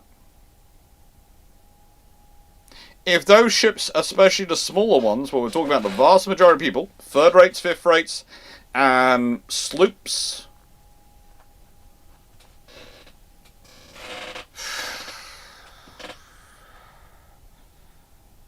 are the vast majority of personnel, oh good lord, if they're brigs, it's even worse. Gun brigs, cutters or schooners, they're even smaller. If they were impressed men, I'd have real problems. See, you have a problem. There's not a single ship there you want to have majority of the impressed personnel. Not a single ship. Especially when you consider that usually you need about half those people to be skilled at manning the sails, to go up the sails on the board them. And they're all going to have to be fairly skilled with guns. They're all going to have to be given sword and pike training. They're all going to have to be taught. Yes, impressed men are going to provide you with a number of personnel. Yes, there are impressed men. But a majority of the impressed force is not going to do what you want it to do, is it? It's not. And you can go, well, hang on, that's saying that national service armies won't do what you're going to do. National service is different than impressment, because by the time you've got national service, you've got the kind of organisation which can deal with people deserting, tracking them down, and bringing them back. Again, you rely on the impress service. Again, if people desert to foreign ships, foreign merchant ships, especially American ships, you're dealing with stopping those ships and going, hang on, have you got any British sailors aboard you? All those are the scenarios you're dealing with. Those are the scenarios you're dealing with. Do you really want to get into that in terms of the volume you're talking about? No. So, first stage of recruitment, as said, is a captain going, people follow me. When you're crewing ships when they're going for war, they're first being commissioned. Next is a captain transitioning onto a ship, or a first lieutenant transitioning onto a ship, bringing personnel with them. Then you've got the scenario where a ship's being decommissioned, and as it's being decommissioned, you offer bounties to the crew to recommission onto another ship. That is used quite commonly. Okay, we're decommissioning this ship. We're going to be restarting this ship. And, oh, by the way, your first lieutenant, who you all know and quite like, is going to be the captain of the new ship. Who would like to take a bounty to join it? That is a good way of getting people to cross over. You know, there are lots of options for how you get people to move across. Thank you, Thunder Chaser Gaming, for following the channel.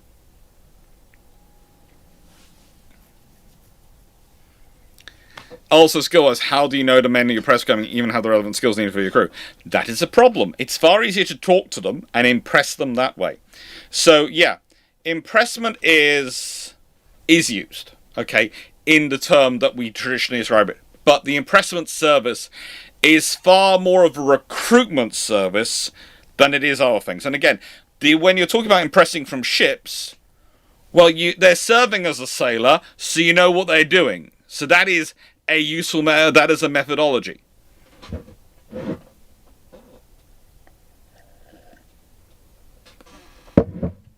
First lieutenant. Now, you might go, lieutenant, first lieutenant. But I'm calling them lieutenants because I'm being rude to them. And also because, again, it's a different accent. One of the interesting jokes you have at the period is, we often say lieutenant these days. That's how we pronounce it, lieutenant.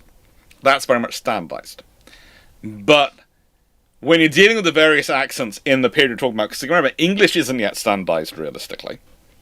And certainly the accent and pronunciation isn't standardized. And even though the fun going into the 1920s, you still have regional accents coming in which are so thick sometimes you can sort of going, I can't really understand that guy.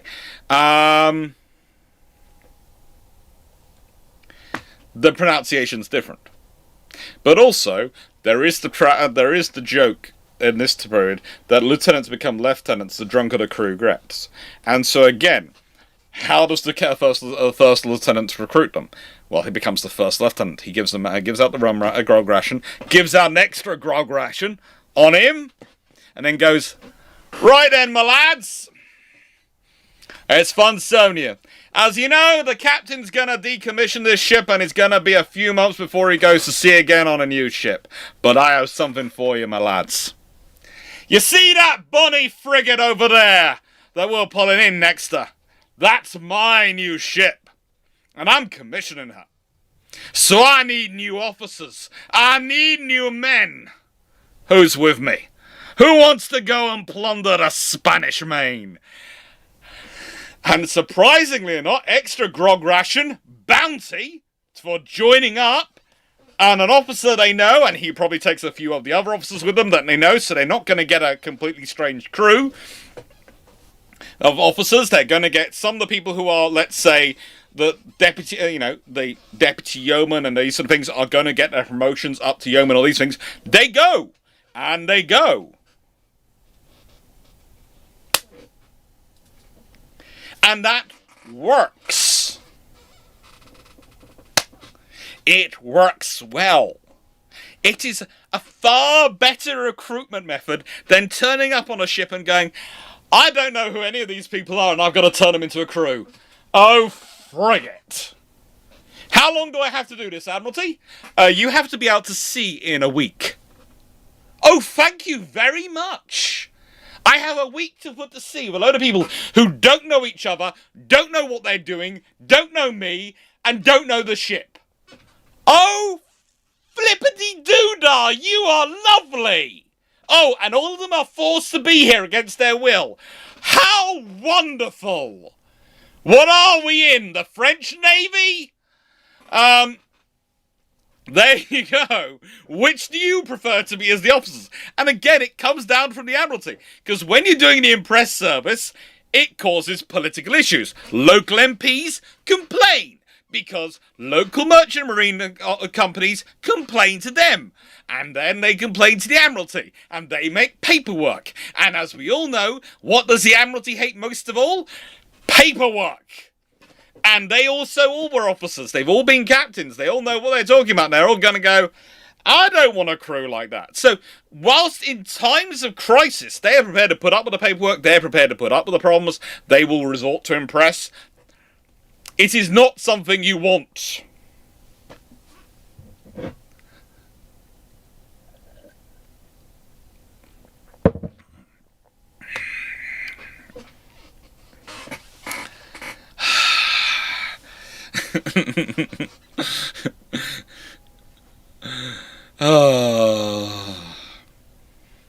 And there you go. Here's some good example press gang reality. Here is someone who's recruited, technically by press. You've all heard what I think of it. Captain John Cullum started as a pressman, was midshipman by 1797. He was a pressman in 1794. So within 3 years, he went from volunteer pressman to midshipman. By 1805, 8 years later, he is first lieutenant on HMS Victory. And by the way, a third of her crew were recruited by him. Admittedly, that's only stated in one source. One book I've found referenced that. But, you know, it wouldn't surprise me. A third of her crew were recruited through his connections. They prefer volunteers. So here is my suggestion. Captain John Cullum started out as a young man who was recommended to a local lieutenant of an impress service. And he went, well, I've got all the midshipmen I can take on this ship, but do you want to try to sign on as a special sailor with me, John?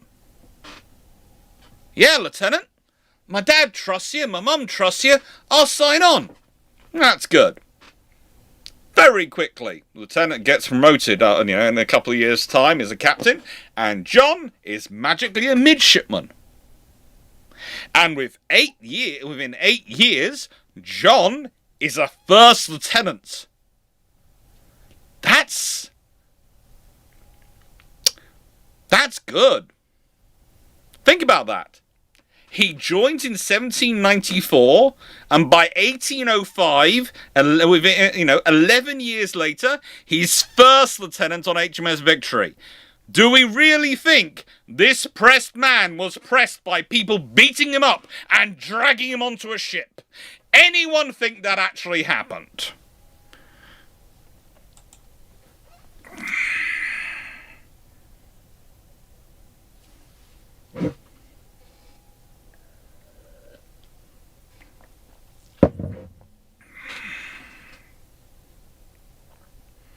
Joe Friggs, look, Royal Navy officers do not buy their promotions. That's one thing. They do exams for their promotions. That's the Army which bought their promotions. The Navy didn't have that. But you are right in that the officers needed money for their promotions, because once you became a captain, you had to host the captain's table on the ship, which you had to fund.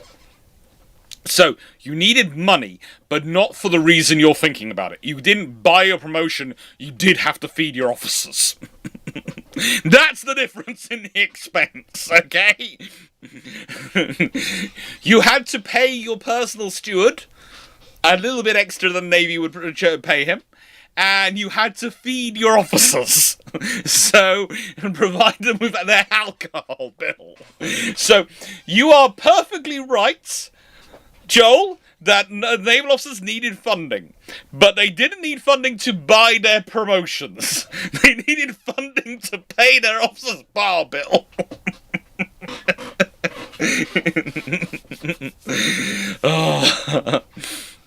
Okay. So, I mean, you know, as said, usually captains, we've talked about this multiple times soon, captains would recruit their own crews. Popular captains would create a following that would travel them from ship to ship. It's you don't need to be wealthy to be a Navy. It certainly helps. Well, usually the thing is, as they would say, a lieutenant, if he got good prizes already in his career, could afford to become a captain.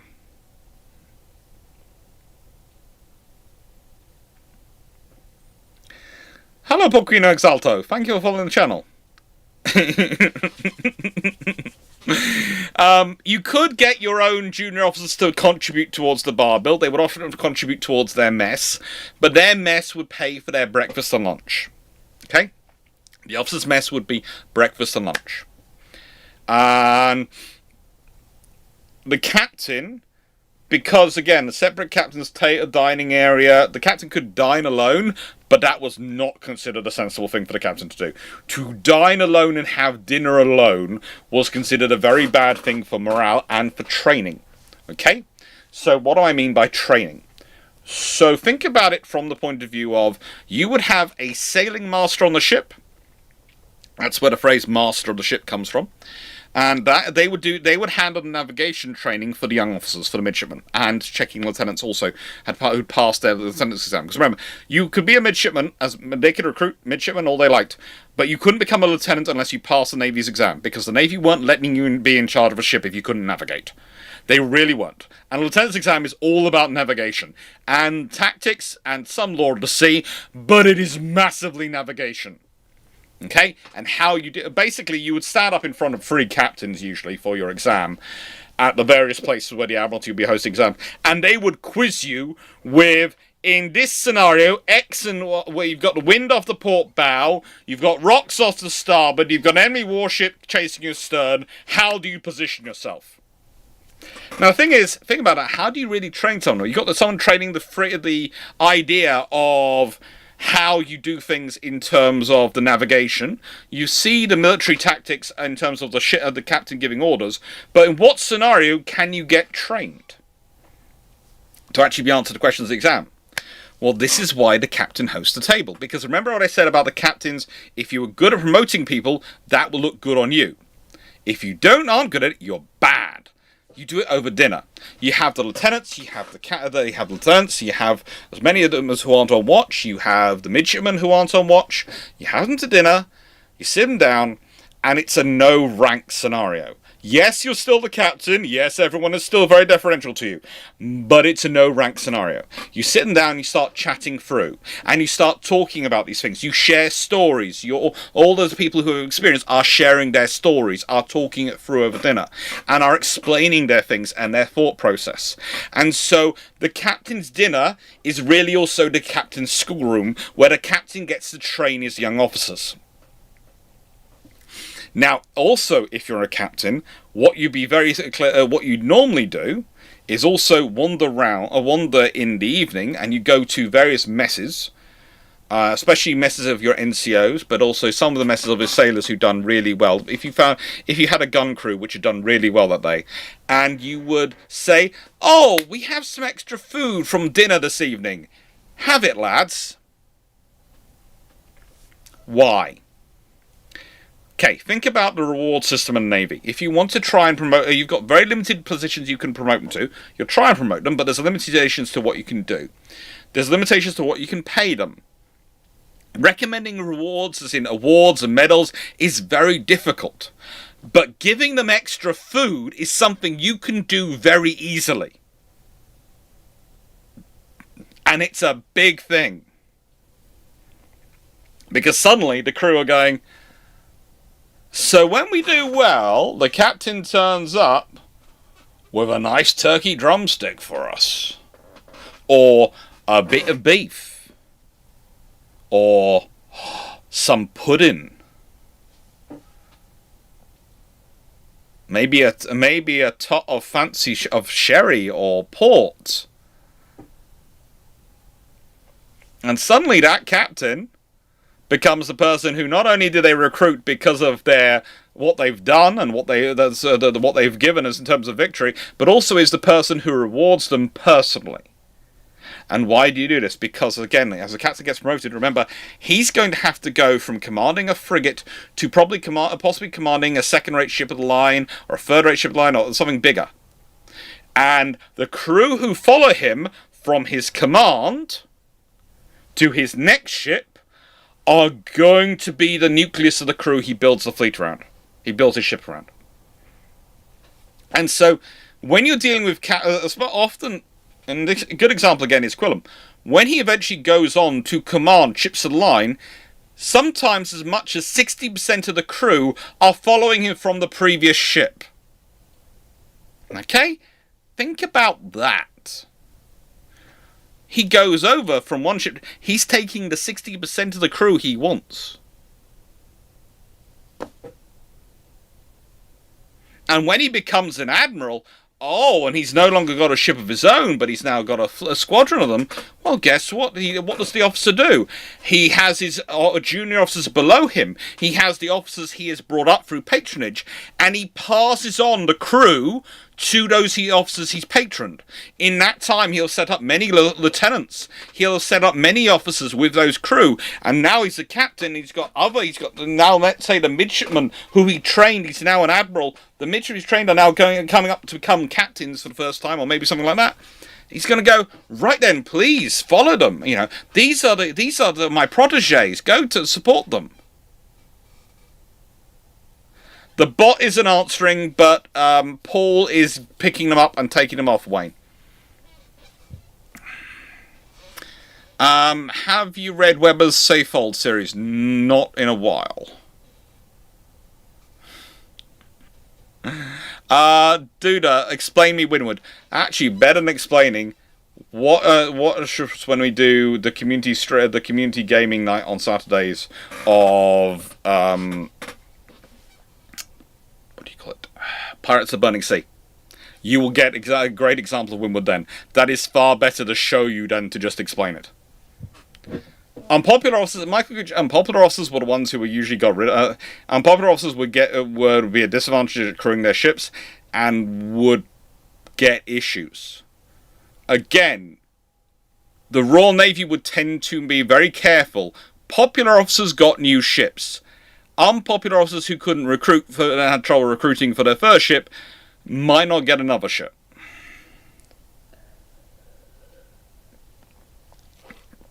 Joe Fredericks, the army had the same habit, I believe. A lot of officers like to sell their commissions to people on merit. Yeah, they would do. So what you do is you buy your commission off someone, and then you offset the cost of buying that commission by selling it to someone you trusted below you, who had completed the requisite time in post, which later on became the criteria. And it would go down the process like that. So everyone would offset some of the cost of their promotion by selling their position that they are leaving.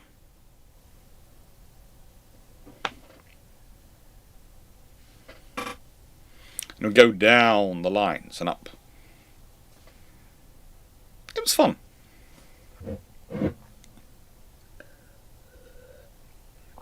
And occasionally you get a bad colonel or a bad regiment officer who insists on selling all the commissions. And not selling the commissions down and selling them all and being in charge of them all.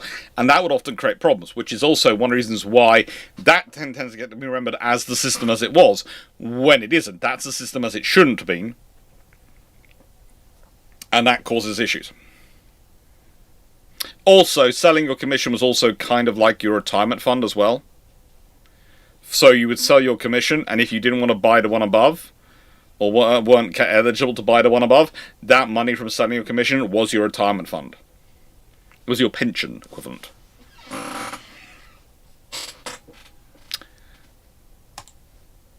So, I do love enjoying discussing this and drinking iron brew. It's always a fun thing. Furthermore, pressmen. Here's the thing. This is the other problem you have with pressmen. From the Admiralty's perspective and the Royal Navy's perspective, pressmen were felt to be more likely to desert. Now, the thing is, the reality seems to be the pressmen who don't switch to volunteers are the ones who are more likely to desert and more likely to cause trouble.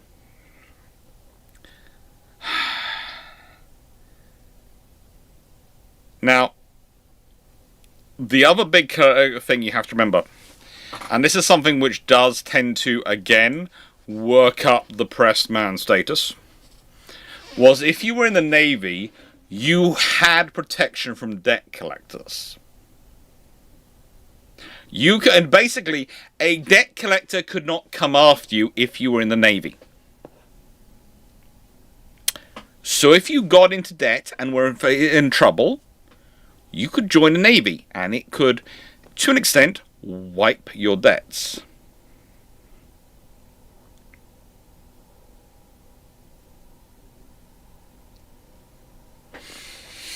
To an extent. Now, what I would say is there is a real cost, though, to sailors when they were forcefully recruited. There were some who were forcefully recruited. In terms of, they were told, you're a sailor, you're going to sea. And you don't have much choice. Or, yeah, you might want to stay home because your wife is with child, but you're off to sea. But also, there again, there's a bit of a difference with history. Because whilst you're unlikely to find it in the smaller ships, remember there were kids actually literally born during the Battle of Trafalgar. The Royal Navy was literally starting the replacement process for people being lost in the battle during the battle. Or rather, had started it 9 months earlier. Look it up. It's a fun bit of history. If you believe all the wives are left behind, I'm sorry to tell you they aren't. As I said before, the wives often form, on larger ships, you will often find the wives form the staff of the captain and the admiral. I need to get off 30 letters to 30 ships simultaneously as quickly as possible.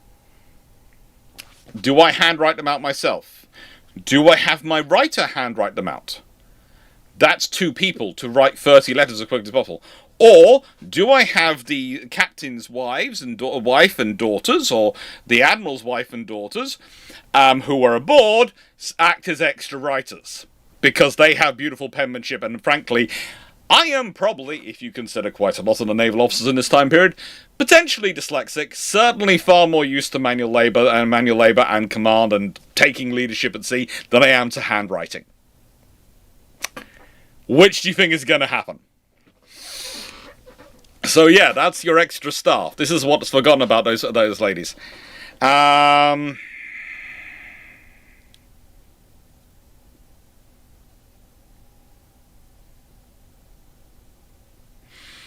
So, these things.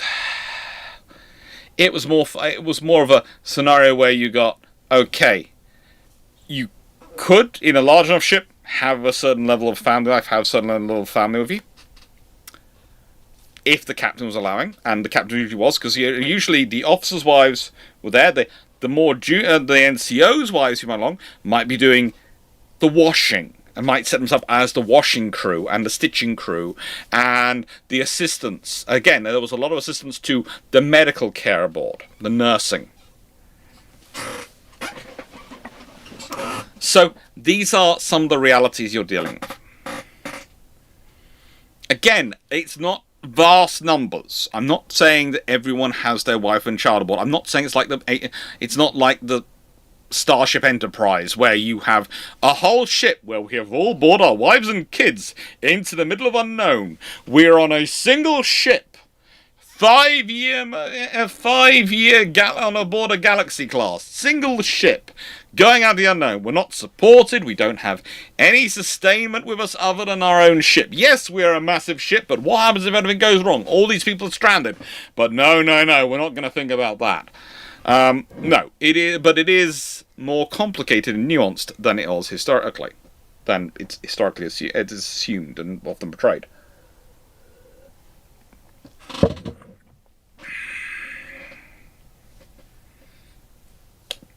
Lions should be free ships.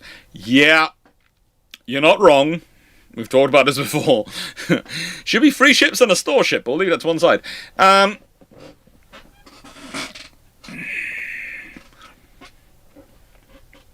But we'll leave that to one. We will leave that to one side. A store ship, basically, which is there to drop communication buoys and some say communication beacons to actually boost comms going backwards and forwards. But we'll leave that to one side. There are differences going on. There are differences to be going on. And here's the other thing. Then they would empty out whole merchant crews. Okay. This is the myth that they would empty out whole merchant crews. That they would. And...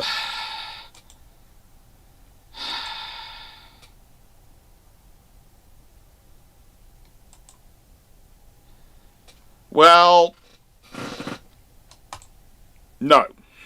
No, they didn't. But let's consider why. It's obvious. Okay. If you take off the entire crew of a merchant ship, it won't be able to move. It's dead in the water. You've got no one to adjust its sails, it's gonna die. And the people aboard are gonna die. And that's not really a sensible policy, is it? Because you don't want to strip an entire merchant ship of all its crew. Because if you do strip a merchant ship of all its crew when it's at sea, you're going to very quickly find yourself without a merchant navy. And also, you're doing this to ships of your own side. You're not going to do that. Even if you're an American ship, you wouldn't do it. Because if you took the whole crew, how are they going to get to port? Now,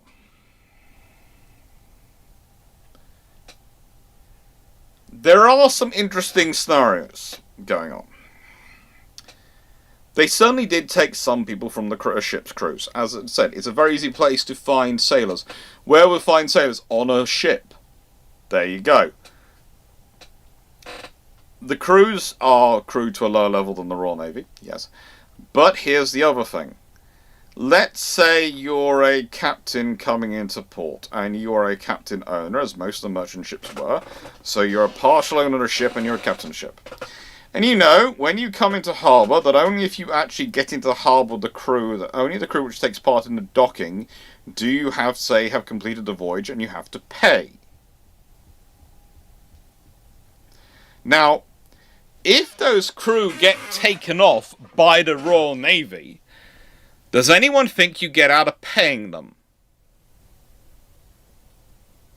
Or do you think a purser comes round from the Navy with their names noted and goes, I'd want their pay?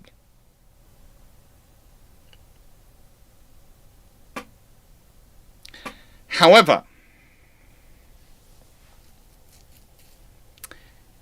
if someone, because you don't need the same crew to sail a ship as you do to moor it in harbour. Once it's in harbour, once it's all across the sea, you only need you need a watch and a bit. You don't need a full watch. You don't need all 3 watches. If someone runs down and goes, oh, Navy ship inbound, and especially if you're an American ship coming in, Royal Navy ship inbound. And you've got some people aboard who are, let's say, British and are worried about getting taken. Well, they might all take your very kind offer of, take the longboat, make it to shore, get to safety. They get charge off the ship, get on a longboat, get ashore. They're safe. You're a hero for keeping them safe from being impressed, but you now don't have to pay them.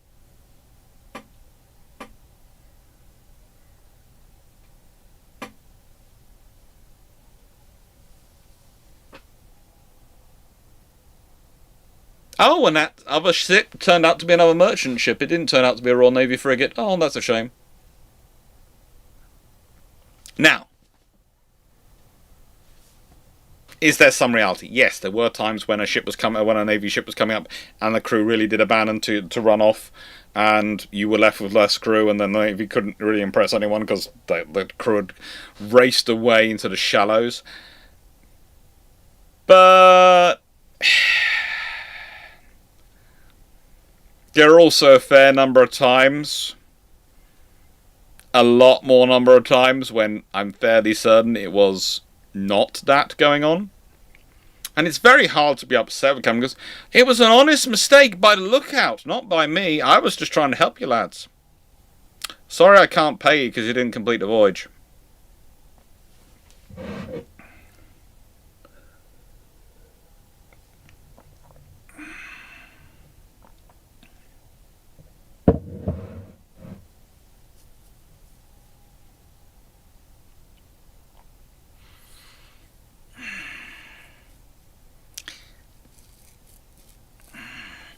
But Venom's theory was galaxies are meant to be the heart of exploration task force, supplies act and help people by having facilities, holodecks and gyms act, trees, gyms act.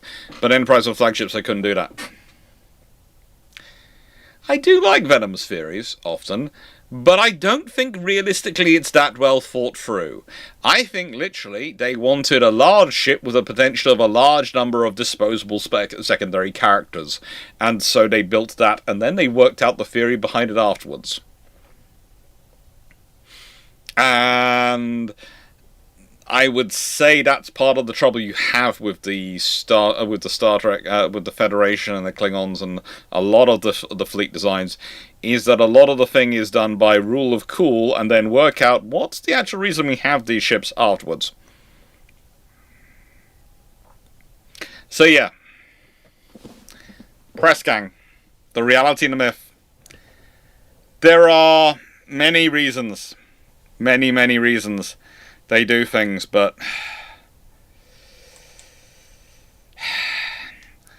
they don't empty out a whole ship. So that's also, how about the powder monkeys they nabbed from the piers and harbour downs? They didn't nab them. Okay, Stafford, here's the thing, again, nabbing children is a bad thing, and it politically is something you end up hearing about. Sometimes they'd recruit them, and more often not, there are actual orphanages which the kids go to, which they recruit from. So, literally, most of the powder monkeys, most of them would come from orphanages. And again, this is going to sound strange, but if you're an orphan, and in an orphanage, just think about some of the stuff we've heard about orphanages in recent times. Imagine how much worse some of them could be in those periods. Whereas in the Naval Service, you had some protections and regulations. There were various regulations, which include things like you will not carnally know each other on the same crew. And there are actual people sitting around ready to enforce that rule. And you'll get fed, and you'll get paid, and you'll learn a trade. A lot of those powder monkeys, a lot of those young boys would grow up to be the foretopmen. Some of them would go on to become midshipmen and officers. They would get looked after.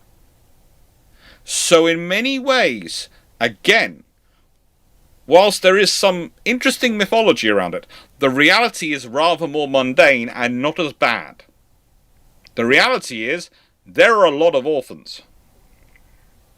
There are a lot of kids. It's a high disease period. Lots of times parents are dying, or kids being dropped off by surviving parents, or sometimes they are sailors' children. Again, one way, sometimes you'd find the powder monkeys would actually be Sailor so-and-so, when he was recruited, would go, oh, my son's 7, can he come along as well? Because again, if you think about it, when you join up with a lieutenant, you're going to see, I've got a 7-year-old boy as well. He'd like to spend some time, so he'd learn his trade. He'll get paid in the Navy.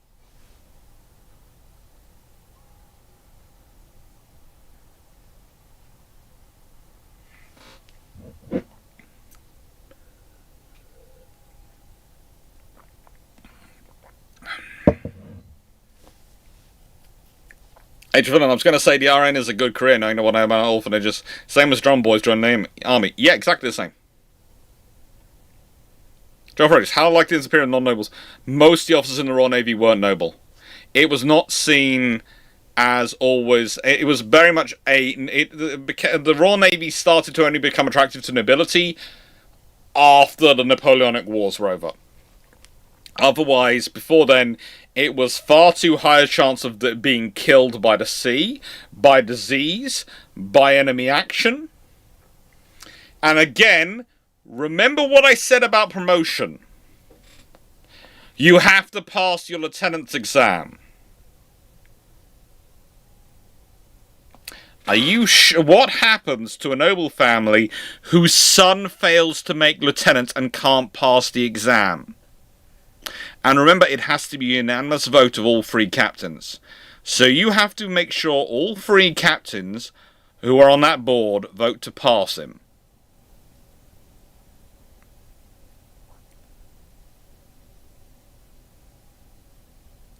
So, yeah, Nelson wasn't a noble. Jervis and others weren't nobles. So, most of the people we're talking about in this period, they became nobles. They were given noble titles as they went higher in the service.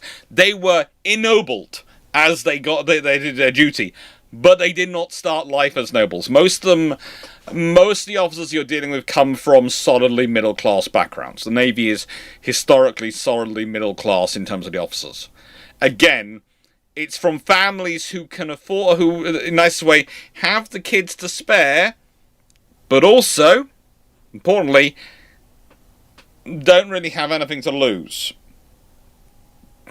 If the son fails, the son failed. Nobles would have enough money, they could buy both their kids' commissions if they wanted to, or, one would become a lord and would set up and run the estate and run the family, that's the heir. The spare would be sent to the army, because a commission could be bought for them and they could be looked after. Yeah. As Dominic Buckley's put it, most officers know, in fact, one of James Austen's persuasion, the Heron's father complains of the Navy being a place where common men were given too much prestige. Yep. They were mostly from the merchant classes. And even Nelson, he's solidly from a merchant class. He spends quite a lot of his time on a merchant. I've talked about this before. His uncle, Maurice, organises for him to go on a merchant ship and get experience on a merchant ship. It's not unnormal.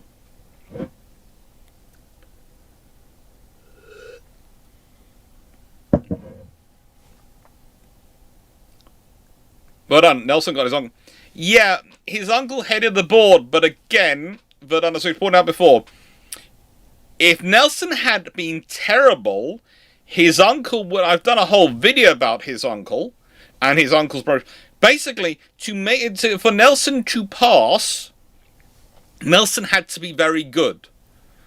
Because as far as his uncle was concerned, he wasn't blessed with children. His wife had unfortunately died. And these were some of the sons he took responsibility for from his favourite sister who'd also died. And his job was they either passed or they failed. In many ways, as some of the captains remarked after that board, Nelson's uncle actually held him to a higher standard than he held any other officer going through that training.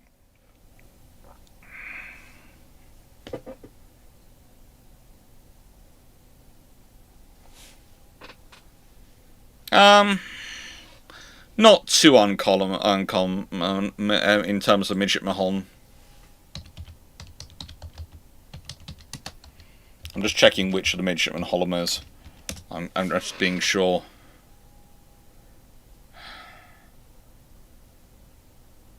Yeah. If you fail to pass,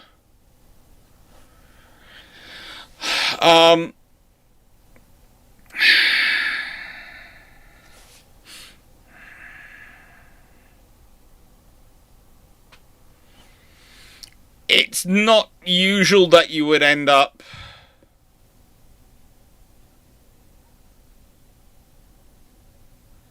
it's rare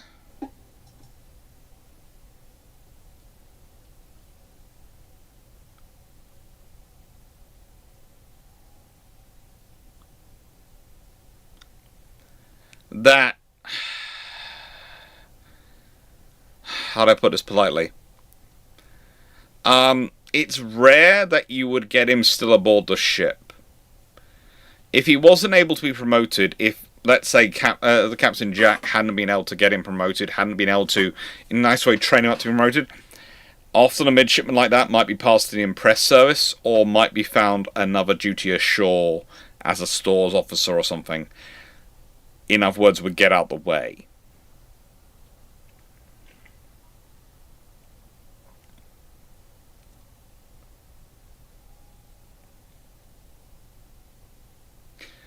Yeah. You have the patronage system of the Royal Navy in this period. We have trouble because the patronage system, as it becomes sort of in the late part of the 19th century, is skewed and a bit strange. But the patronage system in the Napoleonic War, up to the end of the Napoleonic Wars and up to about the middle of the sort of middle part of the 19th century, is very much if you ain't good and I promote you, I look like a twit. So yeah, Midshipman Holland is not an unusual example in terms of he is an unusual example and he has the whole Jonah thing etc. going on. Usually he would be, how do I put this politely? He would be found another reason for resetting his career. So he'd be put ashore. So when he came aboard as a midshipman again, he could make the case, oh, I'm not a Jonah. I wasn't passed over promotion. I was ashore for the last few years because I didn't have a patron sort of thing with the crew. And the crew would understand that one. There are options of how to sort him out sort of thing.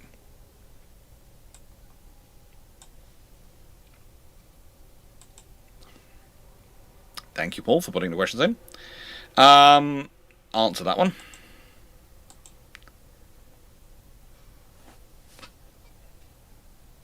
Joe Frodis, during the period of during peacetime, weren't colonels essentially forced to pay for their own regiments on half pay? Not really. Okay, so it depends. Have you raised the regiment yourself, or has the government commissioned you to raise the regiment?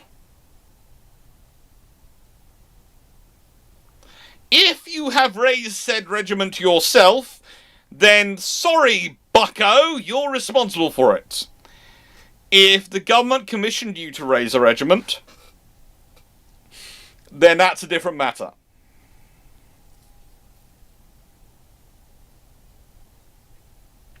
Lions. Is it true, though, that in your position of nobility relative, you have an easier time? No. What you need to do, it's more... Okay, so once you pass your exams, it then matters who your patron is. Nobility doesn't matter, you need to have a decent patron. And again, the patron is going to take you on their ship, and then they're going to recommend you to others to take on their ships whilst they promote others, and it's going to go like that. So, it's, sorry. Something blew up my nose. It's more important who your patron is. And your patron is the patron that matters is the captain of the Navy, who is making the case for you, who is following you're attached to. Far more than nobility. Now, maybe your nobility means you are connected to a captain. Maybe they're a distant relative, maybe they're a friend of your father or your mother or something like that. But that matters, that connection matters more, and their opinion of you matters far more than your noble heritage in this period. Your noble heritage will buy you access to make patrons. It doesn't get you patrons. There are plenty of examples of lords who, even once they made lieutenant, never got further than that. And again, remember, the chance of you becoming admiral only start once you become a captain. Lieutenants do not get automatically promoted to captain. Captains, whilst are theoretically on a list of getting to admirals, remember again, you have many ways of beaching captain. You give them an appointment ashore as a captain of a port and various things like that. You promote them to admiral, but you make them an admiral the yellow. There are many options again open to the Navy to get rid of people who might have connections that have helped them and might have got promoted beyond the level which they're really competent for, and to get rid of them.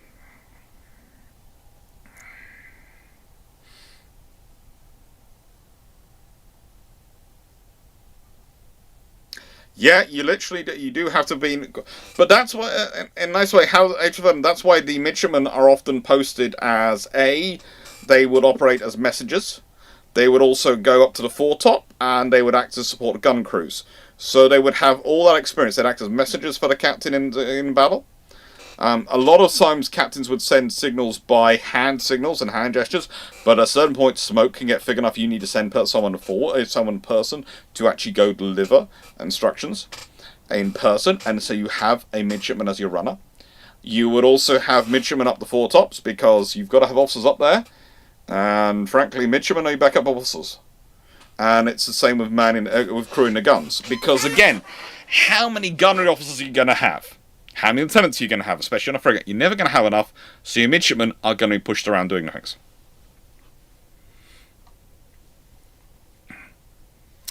Answered that one. I've talked about safe hold. I haven't read it for a while. Joe Fredericks. How many colonels were essentially answered that one?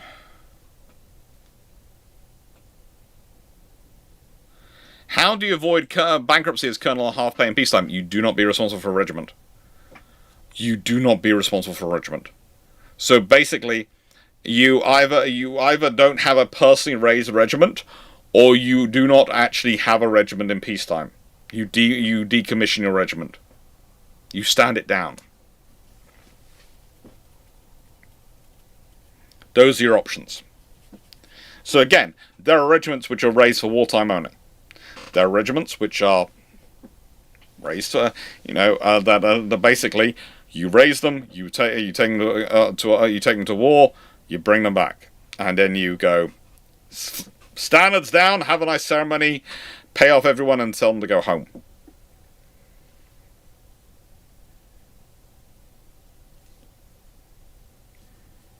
Joe Frodis, in my country there are a lot of generals in Jakarta working desk jobs, wishing they were colonels in charge of actual battalions. I'm guessing the RN worked the same way back then. Yes and no. The RN has quite a few admirals, but they tend to be going out, doing things, doing places all over the place. And also there are different stations they can post you to of where you're actually going to enjoy yourself. So, are you an admiral who's going to get the South America station, or the East Indies or the West Indies, where you're likely to get all sorts of illnesses and etc. You will get some duties, but not much fun.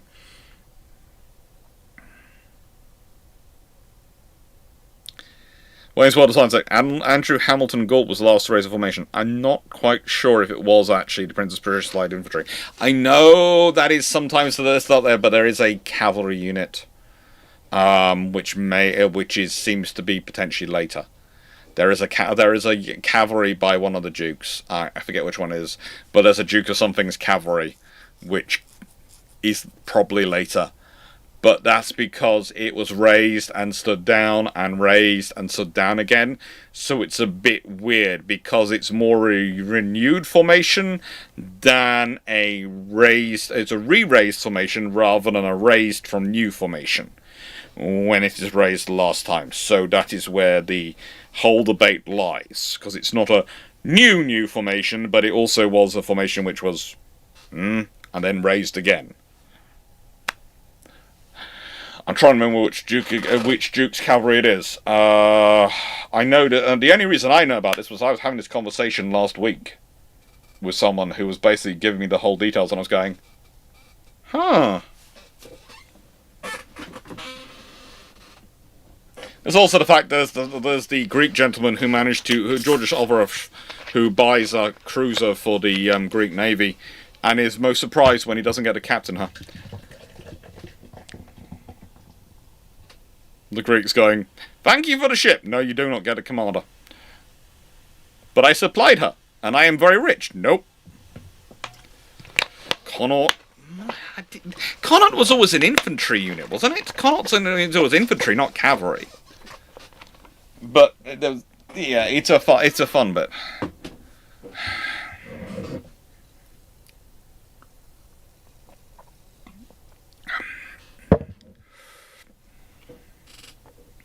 And Peter, what about desertion rates to goldfields, or was that an irrelevant issue? Not really normally not really something which normally came up in this period. The gold rushes were mostly later. And also, again, it's gonna sound strange. Mining is fun, but when you have people who literally have got away from mining to go to sea, they are less likely to be interested in the idea of going to mining. Princess Patricia's light infantry was supposed to be World War only. We like them so much we kept them. I know. This is one of the things of it's raised in World War II, and it's kind of interesting because, again, the thing is, it's theoretically raised, if I remember correctly, and it's turned into an armoured unit. And the problem is that the ducal family gave bonuses to anyone who joined the unit which carried their name, sort of thing, and it's just, I'm trying to remember which one it was. Oh, good lord.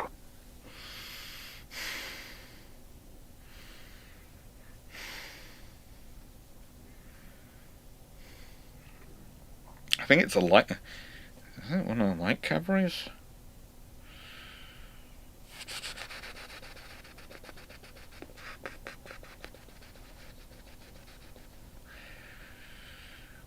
I'm sorry, I will ask my friend. I will message him when I get off, but he is a regimental history specialist who studies all the regiments and gives me all this history.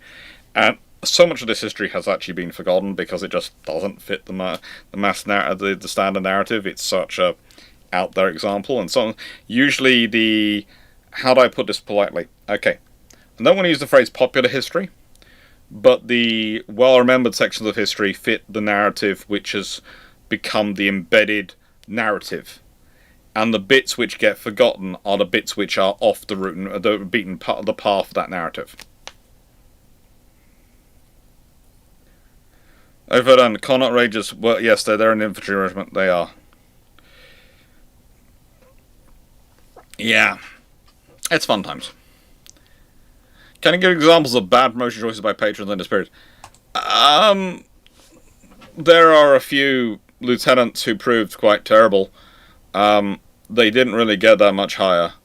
There were occasional issues with...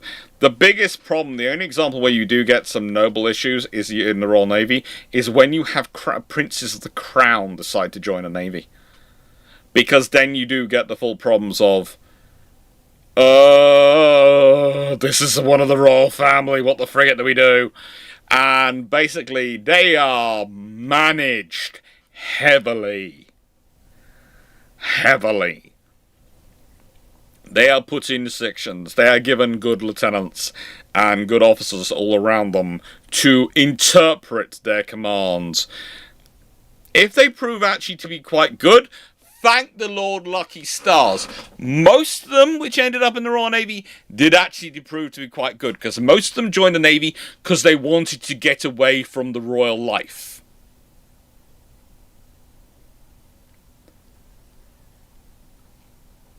But one or two did prove to be absolutely terrible, and managing them was an art in of itself. George IV was a gentleman. Yeah, he was quite good. He was a good officer. The Navy, again, was quite happy with him. There are a few through history the Royal Navy is very happy with. Usually, in a nice way, the Royal Navy gets the royals who do not want to be royal. They want to be as George VI. Yeah, sorry, I mispronounced and they also got it wrong. They want to be away. But the thing is,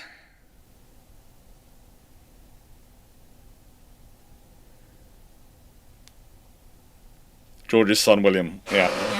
The thing is, yeah, the reason it's so good is they get away. There is also a problem though. They can get away too much, and they can get completely high on their own supply. They exist. They go from royal bubble to Royal Navy bubble, and they completely forget about the world outside of the Royal Navy bubble and the royal bubble. and that's a problem. So that happens. But yeah, usually the Royal Navy is where they send the members of the family who... I think one of the really interesting things missed from British history is if Princess Anne had been allowed to join the Royal Navy, because apparently she wanted to, I think we'd have had a first female admiral of the fleet already by this point, who would have, who would have risen up in command and probably would have been potentially First Sea Lord. And you can all imagine Princess Anne as First Sea Lord of the Royal Navy.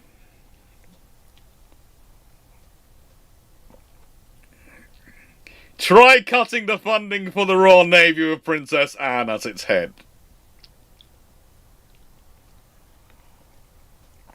But she went the Olympics and charity route now. But she has a few positions. But it was a very close run thing. Her father was apparently keen on the idea. No one else in the royal establishment was.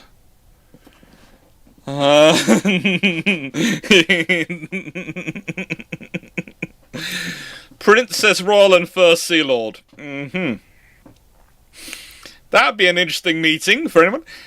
Odds on her ending up Chief of the Defence Staff after her turn as First Sea Lord?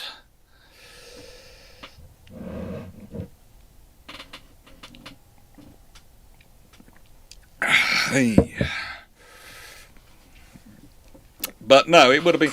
I just would love to see the NATO meeting of all the Commander-in-Chiefs of the various navies, and the Princess Royal First Sea Lord walks in and they're all going, okay, so who wants to try and argue with her? And they're all going, okay, you all know it, we all do it, we do this every time. And it's rather like Scrubs, you know, that scene where Dr. Cox is leading all the attending physicians in balancing their wheelchairs. All of them will be, I don't know, trying to tie a bow in a rope and quickly tying up a knot. And whoever does the least fancy knot is the one who has to try and argue back with Princess Anne over anything.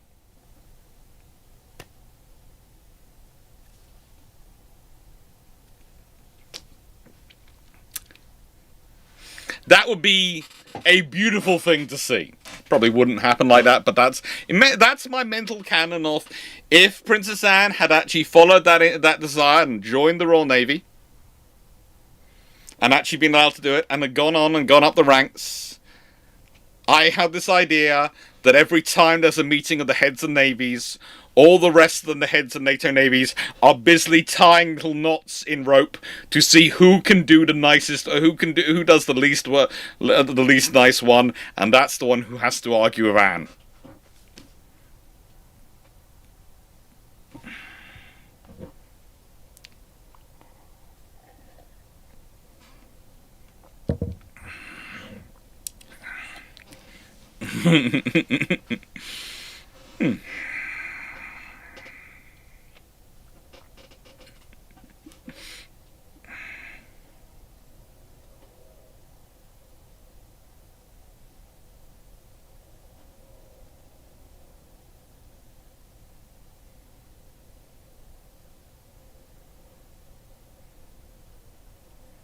That happens, Thanos.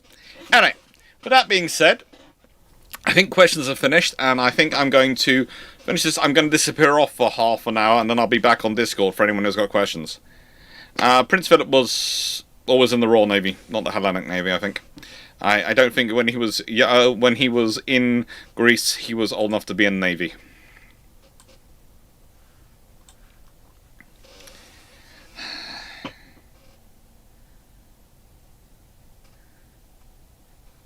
I'm glad, Wayne, that his visit, a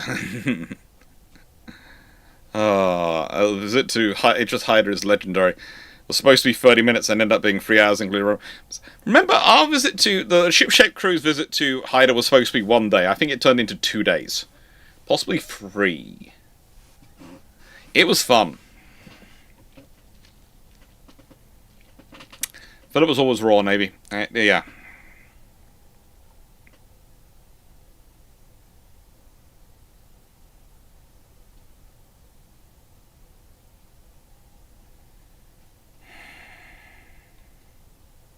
Did you try to seal her? No. That was only because her her propellers, her screws aren't on her shafts.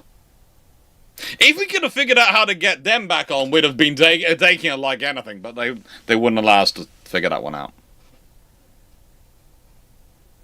It was much the same with Sackville. Vampire was more of an option, though. And the Ancient Room on Hyder could work. I swear it's clean enough. With that being said, as said, I will disappear off for half an hour and then I'll be back on Discord to take questions and chat away with everyone. I hope you all enjoyed tonight's video. I hope you've had roughly, if you've been on YouTube, an advert no more than every 24 minutes. And I hope on Twitch it's been going well. It is sometimes lackadaisical to tell me of things going on Twitch. So I hope I haven't missed anything, like hydrates, etc. But thank you very much, everyone, for all your support. Thank you for all your kindness. Thank you for making all this possible. Please do like, share, and subscribe. And tomorrow is, of course, the 31st of July. Now, I decided when I was to working out what I would do, I decided to do an interesting gentleman from history. And the person I'm doing the history of, the captain I decided to pick, is kind of an interesting one. I'm just making sure I am getting the correct one. Raphael Semmes. Now, for those who don't know, he was the captain of CSS Alabama. And why am I doing CSS Alabama? Well, A, I haven't done an American Civil War video for a while. And B, he does rather a lot of work wandering around the world. And again, I'm going to put a thing of, no, I do not agree with his politics. But what's interesting to me is he is a captain who spends a lot of his time pre the US Civil War declaring how stupid surface raiding is, and how useless it is, and how ineffectual it is. And then he goes on to be one of the more successful and one of the more capable surface raiders. Even though it does prove just as stupid and as useless as he claims it's going to be. It's kind of fun. So, yeah. It would have been... It's a bit of an interesting video to do. So that's coming tomorrow. That's Friday's video. Take care, everyone. Thank you for being here. Hope you enjoyed, and sorry for the slightly delayed start. YouTube was playing up with OBS, and it was just fun. Anyway, doodles. Thanks for being here. And